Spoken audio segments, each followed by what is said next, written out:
माधव कुंज विहारे गोपीजन वल्लभ गिरिवरधारे। जय राधा माधव कुंज विहारे गोपीजन वल्लभ गिरिवरधारे। यशोदानंदन ब्रज जन रंजन यमुना तीरवनचारे। जय राधा माधव कुंज विहारे गोपीजन वल्लभ गिरिवरधारे।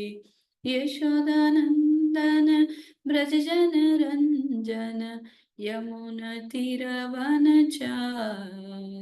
जय राधा माधव कुंज विहारे गोपीजन वल्लभ गिरिवरधारे। यशोदानंदन ब्रज जन रंजन यमुना तीरवनचारे। हरे कृष्णा कृष्ण कृष्ण हरे हरे, हरे राम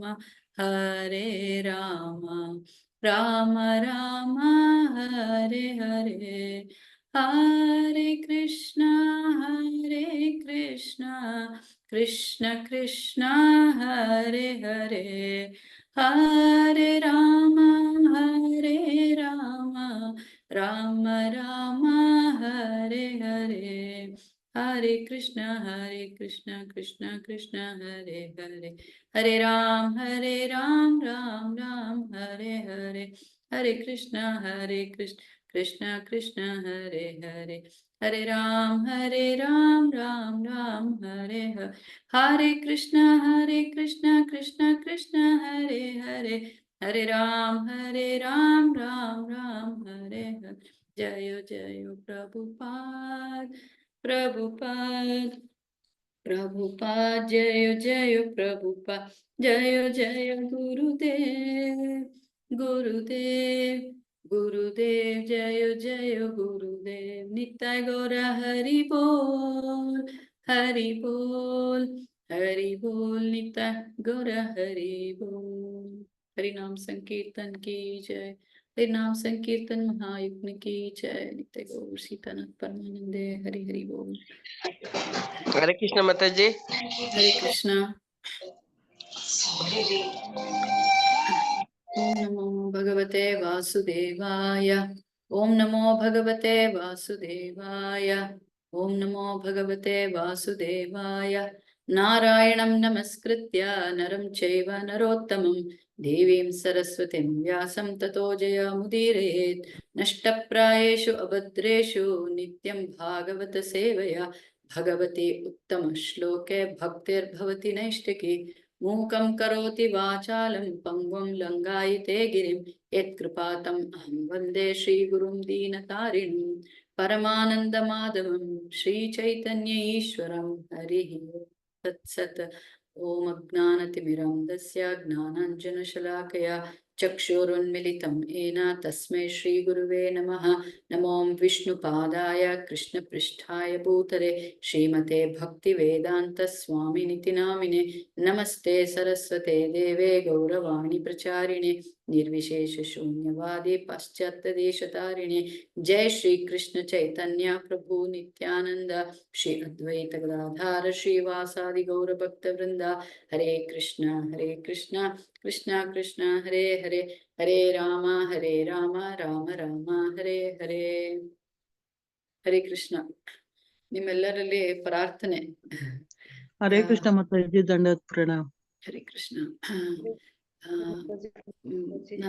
ಹರೇ ಕೃಷ್ಣ ಮಾತಾಜಿ, ನಮಸ್ಕಾರಗಳು. ಹರೇ ಕೃಷ್ಣ. ಈ ಇಂದಿನ 2ನೇ ಸ್ಕಂದದ ಸಂಕ್ಷಿಪ್ತವಾಗಿ ನೋಡಕ್ಕೆ ಒಂದು ಸದವಕಾಶ ಕೊಟ್ಟಿದ್ದಾರೆ. ಆದ್ರೆ ನಿಮ್ಮೆಲ್ಲರ ಪ್ರಾರ್ಥನೆ ಮತ್ತೆ ಆಶೀರ್ವಾದ ಬೇಕು. ಯಾಕೆಂದ್ರೆ ತುಂಬಾ ಉತ್ತಮವಾದ ವಿಷಯ ಭಾಗವತ, ಶ್ರೀಮದ್ ಭಾಗವತ. ಏನು ಅದಕ್ಕೆ ವೈಷ್ಣವರ ಕೃಪೆ ಬಹಳ ಮುಖ್ಯ. ಅರ್ಹತೆ ಇದೆಯೋ ಇಲ್ವೋ ಆದ್ರೂನು ಒಂದು ಸೇವೆ, ನಮ್ಮ ಗುರುಗಳಿಗೆ ಒಂದು ಸೇವೆ ಅಂತ. ಹಾಗಾಗಿ ನಿಮ್ಮೆಲ್ಲರಲ್ಲಿ ಪ್ರಾರ್ಥನೆ. ಒಂದು ಸದ್ಭಾವದಲ್ಲಿ ಮತ್ತೆ ಸರಿಯಾಗಿ ಏನಾದ್ರೂ ಒಂದು ಕೆಲವು ವಚನಗಳನ್ನ ನುಡಿಯಕ್ಕೆ ನಿಮ್ಮ ಆಶೀರ್ವಾದಗಳನ್ನ ಕೋರ್ತಾ ಶುರು ಮಾಡೋಣ. ನಿನ್ನೆ ಮೊದಲನೇ ಸ್ಕಂದದ ಸಂಕ್ಷಿಪ್ತವಾಗಿ ನೀವೆಲ್ಲರೂ ಕೇಳಿದಿರಾ ಅಂತ ಭಾವಿಸ್ತೀನಿ. ಮತ್ತೆ ಇವತ್ತು ಎರಡನೇ ಸ್ಕಂದ ಶುರು ಮಾಡಕ್ಕೆ ಮುಂಚೆ ಕೆಲವೊಂದು ವಿಷಯಗಳನ್ನ ಹಂಚ್ಕೊಳಕ್ ಇಷ್ಟಪಡ್ತೀನಿ. ಮೊದಲು ಭಾಗವತದ ಒಂದು ಮಹಿಮೆ. ಭಾಗವತದ ಮಹಿಮೆ. ಆತ್ಮದೇವ ಅಂತ ಒಬ್ಬ ಸದ್ಬ್ರಾಹ್ಮಣ, ಅವನ ಹೆಂಡತಿ ದುಂದುಳಿ ಅಂತ. ಈ ಆತ್ಮದೇವ ತುಂಬಾ ನಿಷ್ಠಾವಂತ, ಮತ್ತೆ ಪೂಜೆ ಪುನಸ್ಕಾರ ಎಲ್ಲ ಆದ್ರೆ ಅಷ್ಟೇ ವಿರುದ್ಧವಾಗಿ ಅವನ ಪತ್ನಿ ದುಂದುಳಿಯಾಗಿ ಇದ್ಲು. ಇಷ್ಟೆಲ್ಲ ಮಾಡಿದ್ರು ಆದ್ರೂ ಆತ್ಮದೇವನ್ಗೆ ಮಕ್ಕಳಿರ್ಲಿಲ್ಲ. ಹಾಗಾಗಿ ಕಾಡಿಗೆ ಹೋಗಿ ಅಲ್ಲಿ ಜಪ ತಪ ಮಾಡ್ತಾ ಇದ್ದಾಗ ಒಬ್ರು ಸನ್ಯಾಸಿ ಭೇಟಿಯಾಗಿ ಅವ್ರಿಗೆ ಅರ್ಥ ಆಗತ್ತೆ ಯಾತಕ್ಕೆ ಇಲ್ಲಿ ಆತ್ಮದೇವ ಬಂದು ಈ ತರ ಈ ವನದಲ್ಲಿ ಏನನ್ನ ಪಡೆಯಕ್ಕೋಸ್ಕರ ಬಂದಿದ್ದಾನೆ ಅಂತ ಹೇಳಿ ಅವರು ಮಂತರಿಸಿ ಅವರ ಜಪದ ಶಕ್ತಿಯಿಂದ ಒಂದು ಹಣ್ಣನ್ನ ಕೊಡ್ತಾರೆ. ಹಣ್ಣನ್ನ ಕೊಟ್ಟು ನಿನ್ನ ಹೆಂಡತಿಗೆ ಇದನ್ನ ಕೊಡು, ಇದರಿಂದ ಅವಳು ನಿಮ್ಗೆ ಒಂದು ಮಗು ಹುಟ್ಟತ್ತೆ ಅಂತ. ಸನ್ಯಾಸಿ ಕೊಟ್ಟಿದ್ದಾರೆ, ಮಂತರಿಸಿ ಕೊಟ್ಟಿದ್ದಾರೆ. ಹಾಗಾಗಿ ಹರೇ ಕೃಷ್ಣ ಮಾತಾಜಿ, ನಿನ್ನೆ ಹೇಳಿದ್ದಾರೆ ಮಾತಾಜಿ, ಇದು ದುಂದುಲಿದು ನಿನ್ನೆ ಹೇಳಿದ್ರು ಅಂತ. ಮಾತಾಜಿ ಹೌದಾ? ಪ್ರಭುಗಳು ಹೇಳಿದ್ರು. ಸರಿ, ಆಯ್ತು ಮಾತಾಜಿ. ಓಕೆ. ಸೊ ನೆನ್ನೆ ಹೇಳಿದ್ದಾರೆ ಅಂತಂದ್ರು. ಸೊ ಭಾಗವತದ ಮಹಿಮೆನ ಹೇಳಿ ಶುರು ಮಾಡೋಣ ಅನ್ಕೊಂಡೆ. ಆಯ್ತು, ತೊಂದ್ರೆ ಇಲ್ಲ. ಸರಿ, ಹಾಗಾದ್ಮೇಲೆ ನಿಮ್ಗೆ ಗೊತ್ತಿರ್ಬೇಕು ಗೋಕರ್ಣ ಹೇಗೆ ಭಾಗವತನ ಹೇಳಿ ಆ ಒಂದು ಬಿದಿರಿನಲ್ಲಿ 7 ದಿವಸದಲ್ಲಿ ಭಾಗವತನ ಕೇಳಿ ಹೇಗೆ ಅವನು ಯಾರು ದುಂದುಕಾರಿ ಯಾವ ತರ ಒಂದು ತನ್ನ ಇದನ್ನ ಹೊಂದಿದ ಭಗವತ್ ಧಾಮಕ್ಕೆ ಹೋದ ಅನ್ನೋದನ್ನ ನಾವು ನಿನ್ನೆ ನೋಡಿದ್ವಿ. ಅಂದ್ರೆ ಎಷ್ಟು ಮುಖ್ಯ ಈ ಭಾಗವತ ನಾವು ಶ್ರವಣ ಮಾಡೋದು ಅಂತ. ಮತ್ತೆ ಭಾಗವತದ ಬಗ್ಗೆ ಕೆಲವರು ಕೇಳಿರ್ಬೋದು, ಕೆಲವರು ಹೊಸದಾಗಿರ್ಬೋದು. ಹಾಗಾಗಿ ಭಗವದ್ಗೀತೆ ಅಂತೂ ಎಲ್ಲರೂ ಕೇಳೇ ಇರ್ತಾರೆ. ಸೊ ಭಗವದ್ಗೀತೆ ಭಾಗವತಕ್ಕೆ ಏನಪ್ಪಾ, ನಾವು ಯಾವ ರೀತಿಲಿ ಭಾಗವತನ ನಾವು ವಿಮರ್ಶೆ ಮಾಡ್ಬೋದು ಅಥವಾ ಯಾವ ತರ ಅರ್ಥ ಮಾಡ್ಬೋದು. ಭಗವದ್ಗೀತೆಯಲ್ಲಿ ನಮ್ಗೆ ತಿಳಿದ ಹಾಗೆ 18 ಅಧ್ಯಾಯ ಇದೆ. ಕರ್ಮಯೋಗ, ಭಕ್ತಿ ಯೋಗ ಮತ್ತೆ ಜ್ಞಾನ ಯೋಗ, 6 ಯೋಗ. ಭಗವದ್ಗೀತೆಯಲ್ಲಿ ಮೂಲತಃ 5 ವಿಷಯದ ಬಗ್ಗೆ ಭಗವಂತ ಮಾತಾಡ್ತಾನೆ. ಆತ್ಮ, ಪರಮಾತ್ಮ, ಪ್ರಕೃತಿ, ಕಾಲ, ಕರ್ಮ. ಮೂಲತಃ ಭಗವದ್ಗೀತೆಯಲ್ಲಿ ಜ್ಞಾನ, ಇದ್ರದ ಬಗ್ಗೆ ಜ್ಞಾನನ ಕೊಡ್ತಾನೆ ಭಗವಂತ. ಆತ್ಮ ಅಂದ್ರೇನು, ಪರಮಾತ್ಮ ಅಂದ್ರೇನು, ಪ್ರಕೃತಿ, ಕಾಲ, ಕರ್ಮ. ನಾವು ಮತ್ತೆ ಇದನ್ನ ನಾವು ಬರೀ ಜ್ಞಾನ ಆಗಿ ನಾವು ಇಟ್ಕೊಂಡ್ರೆ ಸಾಕ ಅಥವಾ ಅದನ್ನ ನಾವು ದಿನನಿತ್ಯ ಜೀವನದಲ್ಲಿ ನಾವು ಅಳವಡಿಸ್ಬೇಕಾ? ಏನ್ ಅನ್ಸುತ್ತೆ ನಿಮ್ಗೆಲ್ಲ? ದಿನನಿತ್ಯ ಜೀವನದಲ್ಲಿ ಅಳವಡಿಸ್ಕೋಬೇಕು. ಒಂದು ಸಣ್ಣ ಅಳವಡಿಸ್ಕೋಬೇಕು, ನಿಜ. ಸೊ ಹೇಗೆ ನಾವು ಹಲವಾರು ವಿಷಯನ ಕೇಳ್ತಾ ಇರ್ತೀವಿ. ಅಂದ್ರೆ ಸುಮ್ನೆ ಉದಾಹರಣೆಗೆ ಮಕ್ಕಳಲ್ಲಿ ಮಕ್ಕಳಲ್ಲಿ ಅದು ಹೆಣ್ಮಕ್ಳಿದ್ರೆ ಅವ್ರಿಗೆ ಹೇಳ್ತಾ ಇರ್ತಾರೆ, ದೊಡ್ಡೋಳಾದ್ಮೇಲೆ ನಿನ್ಗೆ ಮದ್ವೆ ಆಗಿ ಹೋದ್ಮೇಲೆ ಆ ಒಂದು ಇನ್ನೊಂದ್ ಮನೇಲಿ ಈ ತರ ಇರತ್ತೆ, ಮತ್ತೆ ಅತ್ತೆ ಮಾವನ್ ಈ ತರ ನೋಡ್ಕೋಬೇಕು, ಅಡ್ಗೆ ಈ ತರ ಮಾಡ್ಬೇಕು, ಕೆಲವೊಂದು ಬರುತ್ತೆ ಅಂತ ಕೇಳ್ತಾ ಇರತ್ತೆ. ಆದ್ರೆ ಅಲ್ಲಿ ಹೋದ್ಮೇಲೆ ಅವಾಗ ಚಿಕ್ಕ ವಯಸ್ಸಿನಲ್ಲಿ ಏನ್ ಅನ್ಸುತ್ತೆ, ಏನೋ ಹೇಳ್ತಾರಪ್ಪ, ಏನಕ್ಕೆ ಪದೇ ಪದೇ ಅದನ್ನೇ ಏನಕ್ಕೆ ಹೇಳ್ತಾರೆ ಅನ್ನೋ ಒಂದು ಭಾವನೆ ಬರ್ಬೋದು ಚಿಕ್ಕ ವಯಸ್ಸಿನಲ್ಲಿ. ಆದ್ರೆ ಅಲ್ಲಿ ಹೋದಾಗ, ಮದ್ವೆ ಆಗಿ ಹೋದಾಗ ಹೆಣ್ಮಕ್ಳಿಗೆ ಅವಾಗ ಆ ಮಹತ್ವ ಅರ್ಥ ಆಗುತ್ತೆ. ಜ್ಞಾನ ಬೇಕು. ಆದ್ರೆ ಬರೀ ಜ್ಞಾನದಲ್ಲಿ ನಿಂತ್ಕೊಂಡ್ರೆ ಸಾಕಾಗಲ್ಲ. ಯಾಕೆಂದ್ರೆ ಅದನ್ನ ಏನು ಜ್ಞಾನನ ಪಡ್ಕೊಂಡಿದ್ದಾರೆ ಅದನ್ನ ಅಳವಡಿಸ್ಕೊಂಡ್ರೆ ಮಾತ್ರ ಜೀವನನ ಯಾವ ತರ ಸುಗಮವಾಗಿ ಸಾಗಿಸ್ಬೋದು ಅನ್ನೋದನ್ನ. ಸೊ ಜ್ಞಾನ ಬೇಕು, ಆದ್ರೆ ಜ್ಞಾನಕ್ಕೆ ಮಾತ್ರ ಸೀಮಿತ ಅಲ್ಲ. ಮತ್ತೆ ಇನ್ನೊಂದು ವಿಷಯನೂ ನಾವು ನೋಡ್ಬೋದು ನಮ್ಮ ಆಧ್ಯಾತ್ಮಿಕ ಜೀವನದಲ್ಲಿ, ಸಂಬಂಧ ಅಭಿಧೇಯ ಪ್ರಯೋಜನ ಅಂತ. ಸಂಬಂಧ ಅಂದ್ರೆ 5 ಇದನ್ನ ವಿಷಯ ಹೇಳಿ, ಆತ್ಮ ಪರಮಾತ್ಮ ನಮಗೂ ಭಗವಂತನಿಗೂ ಏನು ಸಂಬಂಧ. ಮತ್ತೆ ಅಭಿಧೇಯ ಅಂದ್ರೆ ಆ ಸಂಬಂಧನ ನಾವು ಅರ್ಥ ಮಾಡ್ಕೊಳಕ್ಕೆ, ಆತ್ಮ ಸಾಕ್ಷಾತ್ಕಾರ ಅರ್ಥ ಮಾಡ್ಕೊಳಕ್ಕೆ ಅಭಿಧೇಯ ಅಂದ್ರೆ ಯಾವುದು ಕ್ರಮ ಅಂತ. ಮತ್ತೆ ಅದರಿಂದ ಏನು ಪ್ರಯೋಜನ, ಇದನ್ನ ಮಾಡೋದ್ರಿಂದ ಏನು ಪ್ರಯೋಜನ ಅನ್ನೋ ಒಂದು ವಿಷಯನ, ಈ ಒಂದು 3 ವಿಷಯ ಕೂಡ ನಾವು ಈ ಭಗವದ್ಗೀತೆ ಭಾಗವತದಲ್ಲಿ ಕೂಡ ಕಂಡು ಬರ್ಬೋದು. ಸೊ ಈ ತರ ಮೊದಲನೇ ಸ್ಕಂದದ ನೆನ್ನೆ ಇದರಲ್ಲಿ ಕೊನೆಯಲ್ಲಿ ಒಂದು ಪ್ರಶ್ನೆಯಲ್ಲಿ ಮುಗಿಯುತ್ತೆ. ಯಾವುದು ಏನಂತ ಪರೀಕ್ಷಿತ್ ಮಹಾರಾಜ ಸುಖದೇವ್ ಗೋಸ್ವಾಮಿ ಅವ್ರನ್ನ ಕೇಳ್ತಾರೆ. ಏನನ್ನ ಪ್ರಶ್ನೆ ಕೇಳ್ತಾರೆ? ಯಾವ್ದಾದ್ರು ಒಂದು ಮನುಷ್ಯ ಯಾವ ತರ ಜೀವನನ ನಡೆಸ್ಬೇಕು ಅಥವಾ ಜೀವನ ಅಂತ್ಯದಲ್ಲಿ ಏನ್ ಮಾಡ್ಬೇಕು ಅನ್ನೋ ಒಂದು ಪ್ರಶ್ನೆ. ನೋಡಿ, ಇವಾಗ ಸ್ವಲ್ಪ ಒಂದು ಕ್ಷಣ ನಾವು ಆಲೋಚನೆ ಮಾಡೋಣ. ನಮಗೆ ಯಾರಾದ್ರೂ ವೈಯಕ್ತಿಕವಾಗಿ ಒಂದು ಒತ್ತಡದ ಪರಿಸ್ಥಿತಿಯಲ್ಲಿ ಇವಾಗ ಪರೀಕ್ಷಿತ್ ಮಹಾರಾಜನ್ಗೆ ಯಾವ ತರ ಇದೆ, ಇನ್ನು 7 ದಿನದಲ್ಲಿ ತಕ್ಷಕ ಬಂದು ಅವನಿಗೆ ಹಾವು ಕಚ್ಚಿ ಅವನು ದೇಹ ಬಿಡ್ತಾನೆ ಅನ್ನೋ ಒಂದು ಪರಿಸ್ಥಿತಿ. ಸೊ ಅದಕ್ಕೆ ಏನಾಗುತ್ತೆ, ನಾವು ಆ ಒಂದು ಸಂದರ್ಭದಲ್ಲಿದ್ರೆ ನಮ್ಗೇನ್ ಅನ್ಸುತ್ತೆ, ನಾನು ಏನ್ ಮಾಡ್ಬೇಕು, ನಾನ್ ಸಾಯ್ತೀನಿ ಅಥವಾ ಕೊನೆ ಕಾಲ ಏನ್ ಮಾಡ್ಬೇಕು ಅಂತ ಇದೆ. ಆದ್ರೆ ಇಲ್ಲಿ ಪರೀಕ್ಷಿತ್ ಮಹಾರಾಜನ್ ಪ್ರಶ್ನೆ ಯಾವ ತರ ಇದೆ, ಪರೀಕ್ಷಿತ್ ಮಹಾರಾಜ ಏನ್ ಕೇಳ್ತಾರೆ, ಯಾವುದೇ ಒಂದು ಮನುಷ್ಯ ಅಂತ್ಯಕಾಲದಲ್ಲಿ ಏನ್ ಮಾಡ್ಬೇಕು ಮತ್ತೆ ಅಥವಾ ಜೀವನನ ಹೇಗೆ ಸಾಗಿಸ್ಬೇಕು ಅಂತ ಆ ಪ್ರಶ್ನೆನೇ ಹೊಗಳ್ತಾರೆ ತುಂಬಾ ಸುಖದೇವ್ ಗೋಸ್ವಾಮಿ ಅವರು. ಯಾಕೆ ಅಂದ್ರೆ 2ನೇ ಸ್ಕಂದದ 1ನೇ ಅಧ್ಯಾಯದ 1ನೇ ಶ್ಲೋಕದಲ್ಲಿ ಶ್ರೀ ಶುಕವಾಚ ವರೀಯಾನೇಶತೆ ಪ್ರಶ್ನೆ ಕೃತೋ ಲೋಕೋ ಹಿತಂ ನೃಪ ಆತ್ಮ ವಿಸ್ಮತಃ ಪುಂಸಾಂ ಶ್ರೋತವ್ಯಾದಿಷು ಯಃ ಪರಃ.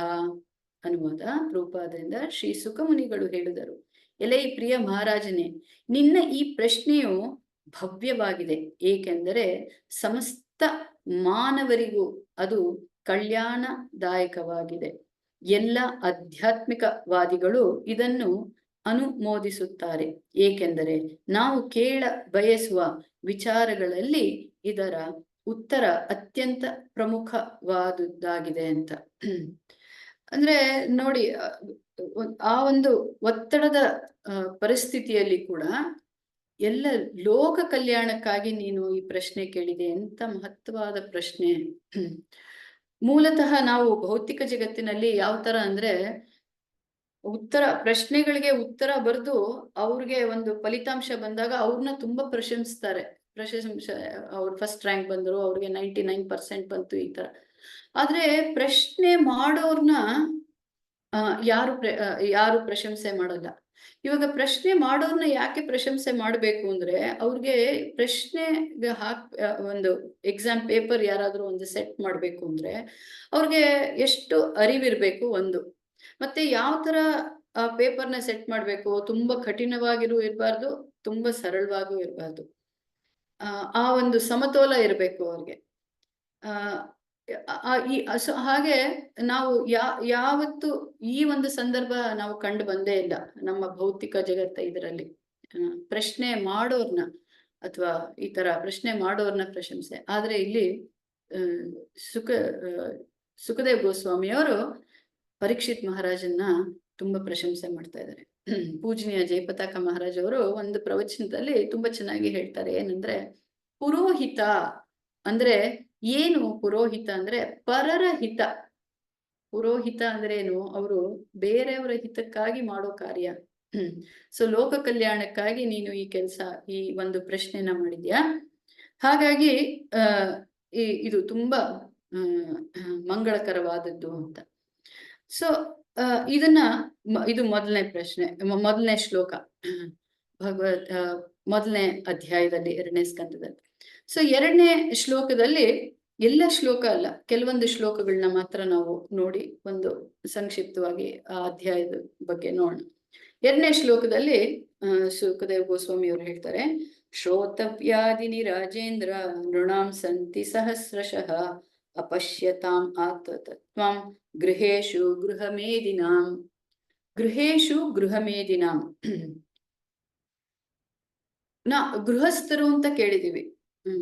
ಗೃಹೇಶು ಗೃಹಮೇದಿ. ಗೃಹಮೇದಿ ಅಂದ್ರೆ ಮಾನವ ಜನ್ಮದ ಬಗ್ಗೆ ಬರುತ್ತೆ ಇಲ್ಲಿ. ಮಾನವ ಜನ್ಮ ತುಂಬಾ ಉತ್ತಮ, ಮಾನವ ಜನ್ಮ ದುರ್ಲಭ ಅಂತ ಎಲ್ಲ ಬರುತ್ತೆ. ಯಾಕೆ? ಮೂಲತಃ ಮಹಾಭಾರತದ ಒಂದು ಶ್ಲೋಕ ಬರುತ್ತೆ, ಆಹಾರ ನಿದ್ರಾ ಭಯ ಮೈಥುನಾಂಚ ಸಾಮಾನ್ಯನ್ ಏತತ್ ಪಶುಭಿಃ ನರಾನಾಂ ಧರ್ಮೇನ ಹಿ ತೇಷಾಂ ಅಧಿಕ ವಿಶೇಷೋ ಧರ್ಮೇನ ಹಿ ಪಶುಭಿಃ ಸಮಾನ. ಆಹಾರ ನಿದ್ರಾ ಭಯ ಅಂದ್ರೆ ಊಟ ಮಾಡೋದು, ಮಲ್ಗೋದು, ನಮ್ಮನ್ನ ನಾವು ರಕ್ಷಿಸ್ಕೊಡೋದು, ಮತ್ತೆ ಸಂತಾನ ಉತ್ಪತ್ತಿ ಮಾಡೋದು, ಇದು ಸಮಾನತೆ. ಅಂದ್ರೆ ಪಶುಗಳು ಮಾಡುತ್ತೆ, ಮನುಷ್ಯ. ಮತ್ತೆ ಮನುಷ್ಯನ ಜನ್ಮ ಯಾಕೆ ಉತ್ತಮ, ಮನುಷ್ಯನ ಜನ್ಮ ಯಾಕೆ ದುರ್ಲಭ ಅಂದ್ರೆ ಧರ್ಮೇನ ಹಿತೇಶಂ ಅಧಿಕ ವಿಶೇಷ. ನಾನ್ ಯಾರು, ನನ್ಗೆ ಯಾಕಿದು, ಭಗವಂತ ಯಾರು, ಬೇರೆ ದೇವತೆಗಳ, ಈ ಪ್ರಶ್ನೆ, ಈ ಒಂದು ಜಿಜ್ಞಾಸೆ ಏನಿದೆ, ಇದು ಮನುಷ್ಯನ ಜನ್ಮದಲ್ಲಿ ಮಾತ್ರ ಬರೋದು. ಆದ್ರೆ ಗೃಹಮೇದಿ ಅಂದ್ರೆ ಯಾರು ಈ 4ರಲ್ಲೇನೆ, ಯಾರು ಆಹಾರ ನಿದ್ರಾ ಭಯ ಮೈಥುನ ಇದರಲ್ಲೇ ತೊಡಗಿದರೆ ಅವ್ರನ್ನ ದ್ವಿಕಾಲ ಪಶು ಅಂತ ಕರೆಯುತ್ತೆ. ಯಾರು ಶಾಸ್ತ್ರದಲ್ಲಿ ದ್ವಿಕಾಲ ಅಂದ್ರೇನು? 2 ಕಾಲಿನ ಪಶು ಅಂತ. ಯಾಕೆಂದ್ರೆ ಅದು ಬಿಟ್ಟು ಬೇರೆ ಏನು ನಾವು ಮಾಡದೇ ಇದ್ರೆ, ಧರ್ಮದ ಬಗ್ಗೆ ನಮ್ಗೆ ವಿಚಾರಣೆ ಮಾಡದೇ ಇದ್ರೆ, ಧರ್ಮದ ಬಗ್ಗೆ ನಮ್ಗೆ ಆಲೋಚನೆ ಇಲ್ಲದೆ ಇದ್ರೆ ದ್ವಿಕಾಲ ಪಶು ಅಂತ. ಸೊ ಈ ತರ ನಮ್ಮಂತ ಈ ಭೌತಿಕ ಜಗತ್ತಿನಲ್ಲಿ ಜನರಿಗೆ ಈ ಪ್ರಶ್ನೆ ತುಂಬಾ ಮಹತ್ತವಾದದ್ದು. ಯಾವ ಪ್ರಶ್ನೆ? ಜೀವನದಲ್ಲಿ ಅಂತ್ಯಕಾಲದಲ್ಲಿ ಏನ್ ಮಾಡ್ಬೇಕು ಅಂತ. ಅಂತ್ಯಕಾಲದಲ್ಲಿ ಏನ್ ಮಾಡಕ್ ಸಾಧ್ಯ? ಇಡೀ ಜೀವನ ನಾವು ಏನ್ ಮಾಡ್ತೀವಿ? ಇವಾಗ ಯಾವ್ದೇ ಒಂದು ಪುಸ್ತಕ ನೀವು ತಗೊಂಡ್ರೆ ಆ ಪುಸ್ತಕದ ಸಾರ ಏನು ಅಂತ ನಮ್ಗೆ ಏನ್ ಗೊತ್ತಾಗುತ್ತೆ? ಪುಸ್ತಕದ ಕೊನೆಯಲ್ಲಿ ನಾವು ಓದಿದಾಗ ಅದ್ರದ್ದು ಸಾರ ಗೊತ್ತಾಗುತ್ತೆ. ಸೊ ಜೀವನ ಕೊನೆಯಲ್ಲಿ ನಾವು ಏನ್ ಮಾಡ್ತೀವಿ ನಮ್ಗೆ ಅರ್ಥ ಆಗ್ಬೇಕು ಅಂದ್ರೆ, ಇಡೀ ಜೀವನ ನಾವು ಏನ್ ಮಾಡ್ತಾ ಇದೀವೋ ಅದೇ ಜೀವನ ಅಂತ್ಯದಲ್ಲಿ ಮಾಡ್ತೀವಿ ಅಂದ್ರೆ ಅದ್ರದ್ದು ಆಲೋಚನೆ ಇರುತ್ತೆ ಅಂತ. ಸೊ ಈ ತರ ಕೇಳ್ತಾ ಇದಾರೆ ಯಾರು? ಸುಖದೇವ್ ಗೋಸ್ವಾಮಿಯವರು ಹೇಳ್ತಾ ಇದ್ದಾರೆ. ಮತ್ತೆ 5ನೇ ಶ್ಲೋಕದಲ್ಲಿ ಸುಖದೇವ್ ಗೋಸ್ವಾಮಿ ಏನ್ ಹೇಳ್ತಾ ಇದ್ದಾರೆ, ಏನು ಮಾಡ್ಬೇಕು ಅಂತ. ತಸ್ಮಾತ್ ಭಾರತ ಸರ್ವಾತ್ಮ ಭಗವಾನ್ ಈಶ್ವರ ಹರಿಹಿ ಶ್ರೋತವ್ಯ ಕೀರ್ತಿತವ್ಯಶ್ಚ ಸ್ಮರ್ತವ್ಯ ಚ ಇಚ್ಛತಾ ಅಭಯಂ. ಅಭಯಂ ಅಂತ ಬರ್ತಾ ಇದೆ. ಅನುವಾದ ಪ್ರಭುಪಾದರಿಂದ.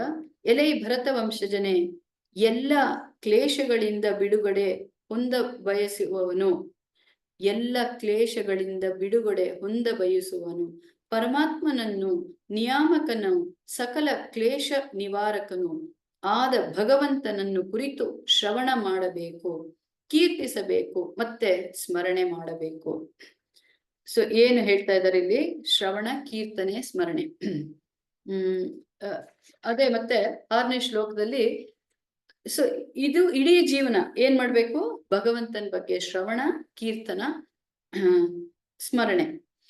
ಅದು ಮಾಡೋದ್ರಿಂದ ಏನಾಗುತ್ತೆ? 6ನೇ ಶ್ಲೋಕದಲ್ಲಿ 1ನೇ ಅಧ್ಯಾಯದಲ್ಲಿ ಏನ್ ಹೇಳ್ತಾರೆ ಸುಖದೇವ್ ಗೋಸ್ವಾಮಿಯವರು?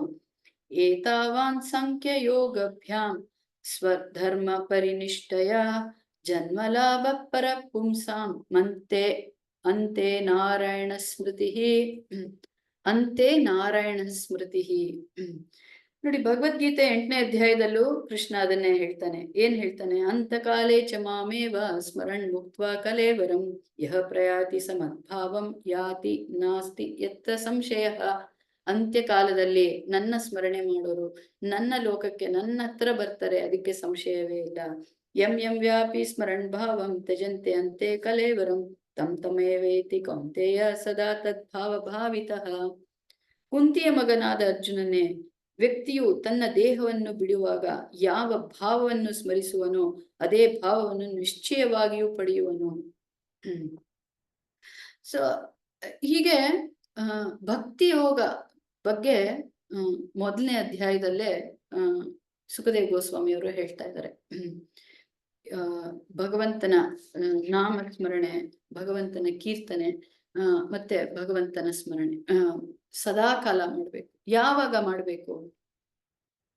ಯಾವಾಗ ಮಾಡ್ಬೇಕು ಭಗವಂತನ ಶ್ರವಣ ಕೀರ್ತನ ಮನನ? ಏನ್ ಅನ್ಸತ್ತೆ ನಿಮ್ಗೆ? ಯಾವಾಗ ಮಾಡ್ಬೇಕು? ಮೊದ್ಲು ನಾವು ಇದ್ದಾಗ್ಲಿಂದಲೂ ಯಾವಾಗ್ಲೂ ಮಾಡ್ಬೇಕು, ಸದಾಕಾಲ ಮಾಡ್ಬೇಕು, Okay. ಸದಾಕಾಲವಾಗಿ ಮಾಡ್ತಾನೆ ಇರ್ಬೇಕು. ಸರಿ, ಸದಾ ಕಾಲ ಯಾಕೆ ಮಾಡ್ಬೇಕು? ಯಾವಾಗ ನಮ್ದು ಅಂತ್ಯಕಾಲದಲ್ಲಿ ಮಾಡಿದ್ರೆ ಸಾಕಲ್ವಾ? ಸದಾ ಕಾಲ ಯಾಕೆ ಮಾಡ್ಬೇಕು? ಮೊದ್ಲಿಂದ ಮಾಡಿದ್ರೆ ಅದೇ ಪ್ರಾಕ್ಟೀಸ್ ಕಾಲ ಇರುತ್ತೆ. ಯಾವಾಗ ಕೊನೆಯಲ್ಲಿ ಬರುತ್ತೆ ನಾವು ಅಂತ ಗೊತ್ತಿಲ್ಲ ಭಗವಂತನ ಸರ್. ಸ್ಮರಣೆ ಮಾಡ್ಬೋದು. ಅದ್ನ ಏನು ಮಾಡ್ಬೇಕು ಕೊನೆಯಲ್ಲಿ ಮಾಡ್ಕೊಂಡ್ರೆ ಆಗೋದಿಲ್ಲ. ಭಗವದ್ಧಾಮ ಸೇರಕ್ಕೆ ಒಂದು ಅನುಕೂಲ ಆಗಿದೆ ಮತ್ತೆ. ಮ್ಯಾನ್ ಪರ್ಫೆಕ್ಟ್ ಅಂತ ಮೊದ್ಲಿಂದ ಮಾಡ್ತಾ ಇದ್ರೆ ಕೊನೆಯಲ್ಲಿ ನಮ್ಗೆ ಮಾಡುವ ಒಂದು ಮನಸ್ಸು ಸ್ಮರಣೆ ಕೊಡ್ತಾನೆ. ಬರ್ತಿತ್ತು. ಮಾಯೆಯಿಂದ ದೂರ ಇರ್ತೀವಿ ಮಾತಾಜಿ. ಮಾಯಿಂದ ದೂರ ಇರ್ತೀವಿ. ಓಕೆ, ಹಾ. ಸೊ ಓಕೆ, ಅದೊಂದು ಪ್ರಶ್ನೆ ಆಯ್ತು. ಸದಾ ಕಾಲ ಮಾಡಿದ್ರೆ ಅಂತ್ಯಕಾಲದಲ್ಲಿ. ಸೊ ಇನ್ನೊಂದು ತರ ಅರ್ಥ ಮಾಡ್ಕೊಂಡ್ರೆ ನಮ್ಗೆ ಅಂತ್ಯಕಾಲ ಯಾವಾಗ ಅಂತ ನಮ್ಗೆ ಗೊತ್ತಾ? ಇಲ್ಲ ಮಾತಾಜಿ. ಅಂತ್ಯಕಾಲದಲ್ಲಿ ನಾವ್ ಏನ್ ಮಾಡ್ಬೇಕು? ಅಂತ್ಯ ನಾರಾಯಣ ಸ್ಮೃತಿ. ಸೊ ಅಂತ್ಯಕಾಲ ಯಾವಾಗ ಅಂತ ಗೊತ್ತಿಲ್ಲ, ಅಂತ್ಯಕಾಲದಲ್ಲಿ ನಾವು ಸ್ಮರಣೆ ಮಾಡ್ಬೇಕು. ಅದಕ್ಕೆ ಕೃಷ್ಣ ಏನ್ ಹೇಳ್ತಾನೆ? ಸತತಂ ಕೀರ್ತಯಂತೋ ಮಾಂ ಯತಂತಶ್ಚ ದೃಢ ವ್ರತ. 9ನೇ ಅಧ್ಯಾಯದ ಭಗವದ್ಗೀತೆ. ಸತತಂ ಕೀರ್ತಯಂತೋ, ದೃಢತೆಯಿಂದ ಸತತಂ ಕೀರ್ತಯಂತೋ ಮಾಂ, ಯಾವಾಗ್ಲೂ ನನ್ನ ಸ್ಮರಿಸ್ಬೇಕು ಅಂತ. ಯಾವ ತರ?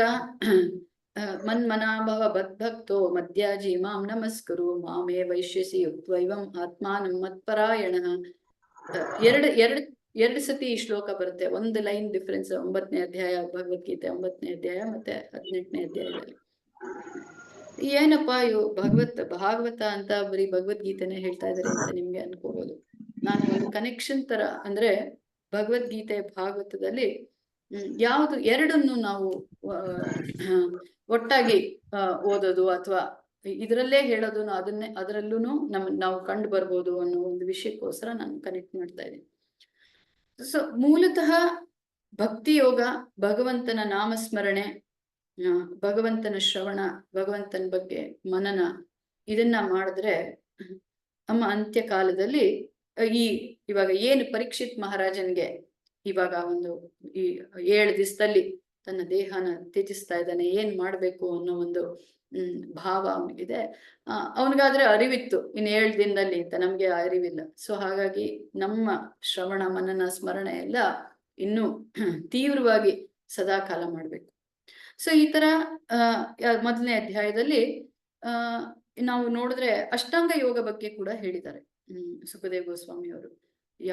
ಅಷ್ಟ ಅಂಗ ಯೋಗ, ಯಮ ನಿಯಮ, ಆಸನ, ಪ್ರಾಣಾಯಾಮ, ಪ್ರತ್ಯಾಹಾರ, ಧಾರಣ, ಧ್ಯಾನ ಎಲ್ಲ.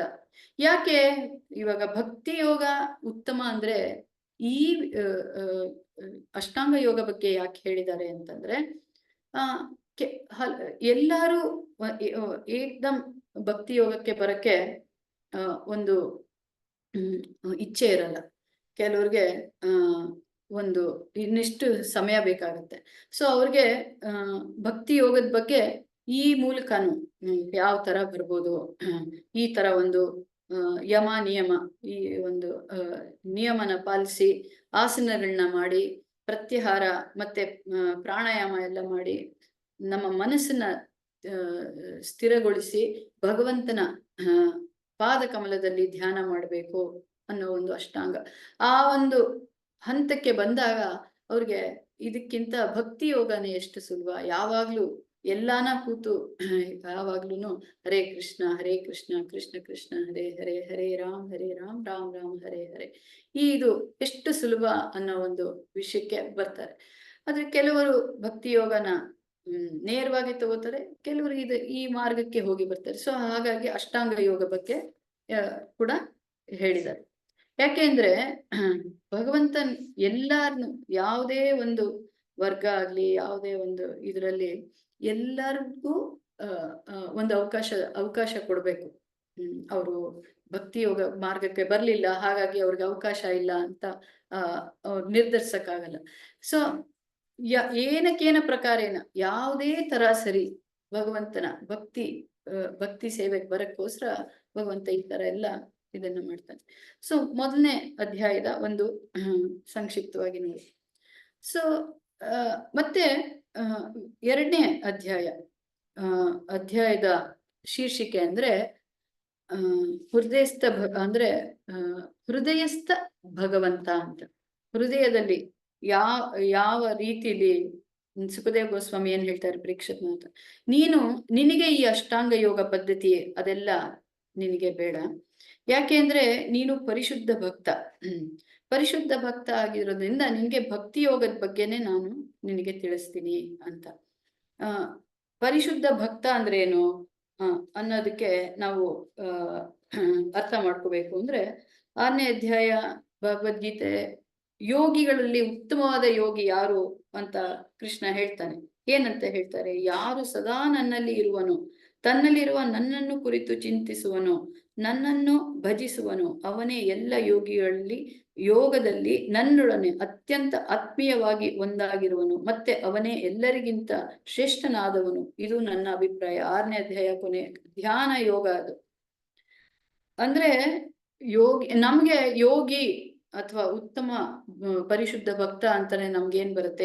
ಎಲ್ಲೋ ಹಿಮಾಲಯದಲ್ಲಿ ಕೂತು ಅವರು ಈ ತರ ಗಡ್ಡ ಎಲ್ಲ ಬಿಟ್ಕೊಂಡು ಒಂದು ಕಾಲಲ್ಲಿ ನಿಂತು ಧ್ಯಾನ. ಆದ್ರೆ ಕೃಷ್ಣ ಏನ್ ಹೇಳ್ತಾನೆ ಭಗವದ್ಗೀತೆಯಲ್ಲಿ? ಸದಾ ಕಾಲ ನನ್ನ ಬಗ್ಗೆ ಯಾರು ಚಿಂತನೆ ಮಾಡ್ತಾರೋ ಅವರೇ ಉತ್ತಮವಾದ ಯೋಗಿ ಅಂತ. ಸೊ ಯಾಕೆ ನೀವು ಪ್ರಭುಪಾದವರ ನಾವು ಭಾವಾರ್ಥದಲ್ಲಿ ಭಗವದ್ಗೀತೆ ಭಾಗವತದಲ್ಲಿ ಮೂಲತಃ ಒಂದೇ ವಿಷಯ ಹೇಳೋದು, ಭಕ್ತಿ ಸೇವೆ ಬಗ್ಗೆ. ಮತ್ತೆ ಮತ್ತೆ ಆ ವಿಷಯನೇ ಹೇಳ್ತಾರೆ, ಭಕ್ತಿ ಸೇವೆ ಬಗ್ಗೆ. ಯಾಕೆ ಅಂದ್ರೆ ನಮ್ಮ ಆಧ್ಯಾತ್ಮಿಕ ಜೀವನ ಶುರುವಾಗೋದು ಭಕ್ತಿಯಿಂದ, ಮತ್ತೆ ಕೊನೆ ಆಗೋದು ಭಕ್ತಿ. ಕೊನೆ ಅಂದ್ರೆ ಈ ದೇಹದಲ್ಲಿ ಇರುವವರೆಗೂ ಆತ್ಮ ಕೊನೆಯಲ್ಲಿ ಕೂಡ ಭಕ್ತಿ ಬೇಕು. ಸೊ ಅದಕ್ಕೆ ಬೇರೆ ಬೇರೆ ಒಂದು ನಂಬಿಕೆಯಿಂದ ಬರೋರ್ಗೆ ಭಕ್ತಿ ಸೇವೆ ಎಷ್ಟು ಉತ್ತಮ ಅಂತ ಹೇಳಕ್ಕೋಸ್ಕರ ಈ ತರ ಸುಖದೇವ್ ಗೋಸ್ವಾಮಿ ಅವರು ಪರೀಕ್ಷಿತ್ ಮಹಾರಾಜನ್ ಮೂಲಕ ನಮ್ಗೆಲ್ಲ ತಿಳಿಸ್ತಾ ಇದ್ದಾರೆ. ಮತ್ತೆ 33ನೇ ಶ್ಲೋಕ, 2ನೇ ಸ್ಕಂದದ 33ನೇ ಶ್ಲೋಕದಲ್ಲಿ ಏನ್ ಹೇಳ್ತಾರೆ ಅಂದ್ರೆ, ನಾಹಿ ಅತಃ ಅನ್ಯ ಶಿವಃ ಪಂಥ ವಿಶತಃ ಸಂಸ್ಕೃತೌ ಇಹ ವಾಸುದೇವೇ ಭಗವತಿ ಭಕ್ತಿ ಯೋಗ ಯಹ ಭವೇತ್. ಅನುವಾದ: ಈ ಐಹಿಕ ವಿಶ್ವದಲ್ಲಿ ಅಲೆದಾಡುತ್ತಿರುವವರಿಗೆ ಭಗವಾನ್ ಕೃಷ್ಣನ ನೇರವಾದ ಭಕ್ತಿ ಸೇವೆಯ ಧ್ಯೇಯವಾಗಿರುವುದಕ್ಕಿಂತ ಹೆಚ್ಚಿನ ಮಂಗಳಕರವಾದ ಮುಕ್ತಿ ಮಾರ್ಗ ಬೇರೆ ಇನ್ನೊಂದಿಲ್ಲ. ಈ ಐಹಿಕ ಜಗತ್ತಿನಲ್ಲಿ, ಈ ಒಂದು ಸಂಸಾರದ ಸಾಗರದಲ್ಲಿ ಇರೋರಿಗೆ ಭಕ್ತಿ ಸೇವೆ ಬಿಟ್ಟು ಇನ್ಯಾವುದು ಮಂಗಳಕರವಾದಿಲ್ಲ ಅಂತ ಸುಖದೇವ್ ಗೋಸ್ವಾಮಿ ಅವರು ಹೇಳ್ತಾ ಇದ್ದಾರೆ. ಯಾಕೆ ಅಂದ್ರೆ ಒಂದು ಭಕ್ತಿ ಅಂದ್ರೆ ಏನು ಅನ್ನೋದನ್ನ ನಾವು ಅರ್ಥ ಮಾಡ್ಕೊಂಡು, ಭಕ್ತಿ ಅಂದ್ರೆ ಪ್ರೀತಿ ಅಂತ. ಹೆಂಗೆ ಭಕ್ತಿ ಅಂದ್ರೆ ಪ್ರೀತಿ ಅಂತಂದ್ರೆ, ಯಾರಲ್ಲಾದ್ರೂ ಪ್ರೀತಿ ಇದ್ರೆ ನಾವು ಯಾವ ತರ ನಾವು ಪ್ರೀತಿ ತೋರಿಸ್ತೀವಿ? ಒಂದು ಮಾತಲ್ಲಿ ಹೇಳ್ತೀವಿ, ನಿಮ್ಮನ್ ಕಂಡ್ರೆ ಇಷ್ಟ ಆ ತರ ಅಂತ ಮಾತಲ್ಲಿ ಹೇಳ್ಬೋದು. ಆದ್ರೆ ನಿಜವಾದ ಪ್ರೀತಿ ತೋರ್ಸೋದು ಯಾವ ತರ? ಯಾರಾದ್ರೂ ಹೇಳ್ತೀರಾ? ನಿಜವಾಗ್ಲೂ ಯಾರೆಲ್ಲಾದ್ರೂ ನಾವು ಪ್ರೀತಿ ತೋರಿಸ್ಬೇಕು ಅಂದ್ರೆ ಯಾವ ತರ ನಾವು ಹೇಳ್ಬೇಕು, ತೋರಿಸ್ತೀವಿ? ಸೇವೆ ಮಾಡ್ತಾ ಪ್ರೀತಿಯಿಂದ ಇಷ್ಟವಾಗುತ್ತೋ ಆ ರೀತಿ ನಡ್ಕೊಳ್ಳೋದು ಮಾತಾಜಿ. ನಡ್ಕೊಳ್ಳೋದು ಸರಿ, ಅವ್ರಿಗೆ ಆಯ್ತು. ಇವಾಗ ಉದಾಹರಣೆ ತಗೋಣ, ಆಯ್ತಾ? ಬೆಳಗ್ಗೆ ತಾಯಿಗೆ ತುಂಬಾ ಮಕ್ಕಳನ್ನ ಕಂಡ್ರೆ ತುಂಬಾ ಪ್ರೀತಿ ಅಲ್ವಾ? ಮಕ್ಕಳಿಗೆ ಕಂಡ್ರೆ ತುಂಬಾ ಆ ಪ್ರೀತಿ ಅಂತಂದ್ರೆ ಹೆಂಗೆ? ಬೆಳಗ್ಗೆ ಸ್ಕೂಲ್ಗೆ ಹೋಗ್ಬೇಕು ಮಕ್ಕಳು, ನಿನ್ ಕಂಡ್ರೆ ನಂಗೆ ತುಂಬಾ ಪ್ರೀತಿಯಪ್ಪ ಅಂತ ನಾವು ಬರೀ ಮಾತಲ್ಲಿ ಹೇಳ್ತಾ ಇದ್ರೆ ಅದು ನಿಜವಾಗ್ಲೂ ಪ್ರೀತಿ ಆಗತ್ತಾ? ಹೌದು, ಮಾತಲ್ಲಿ ಕೂಡ.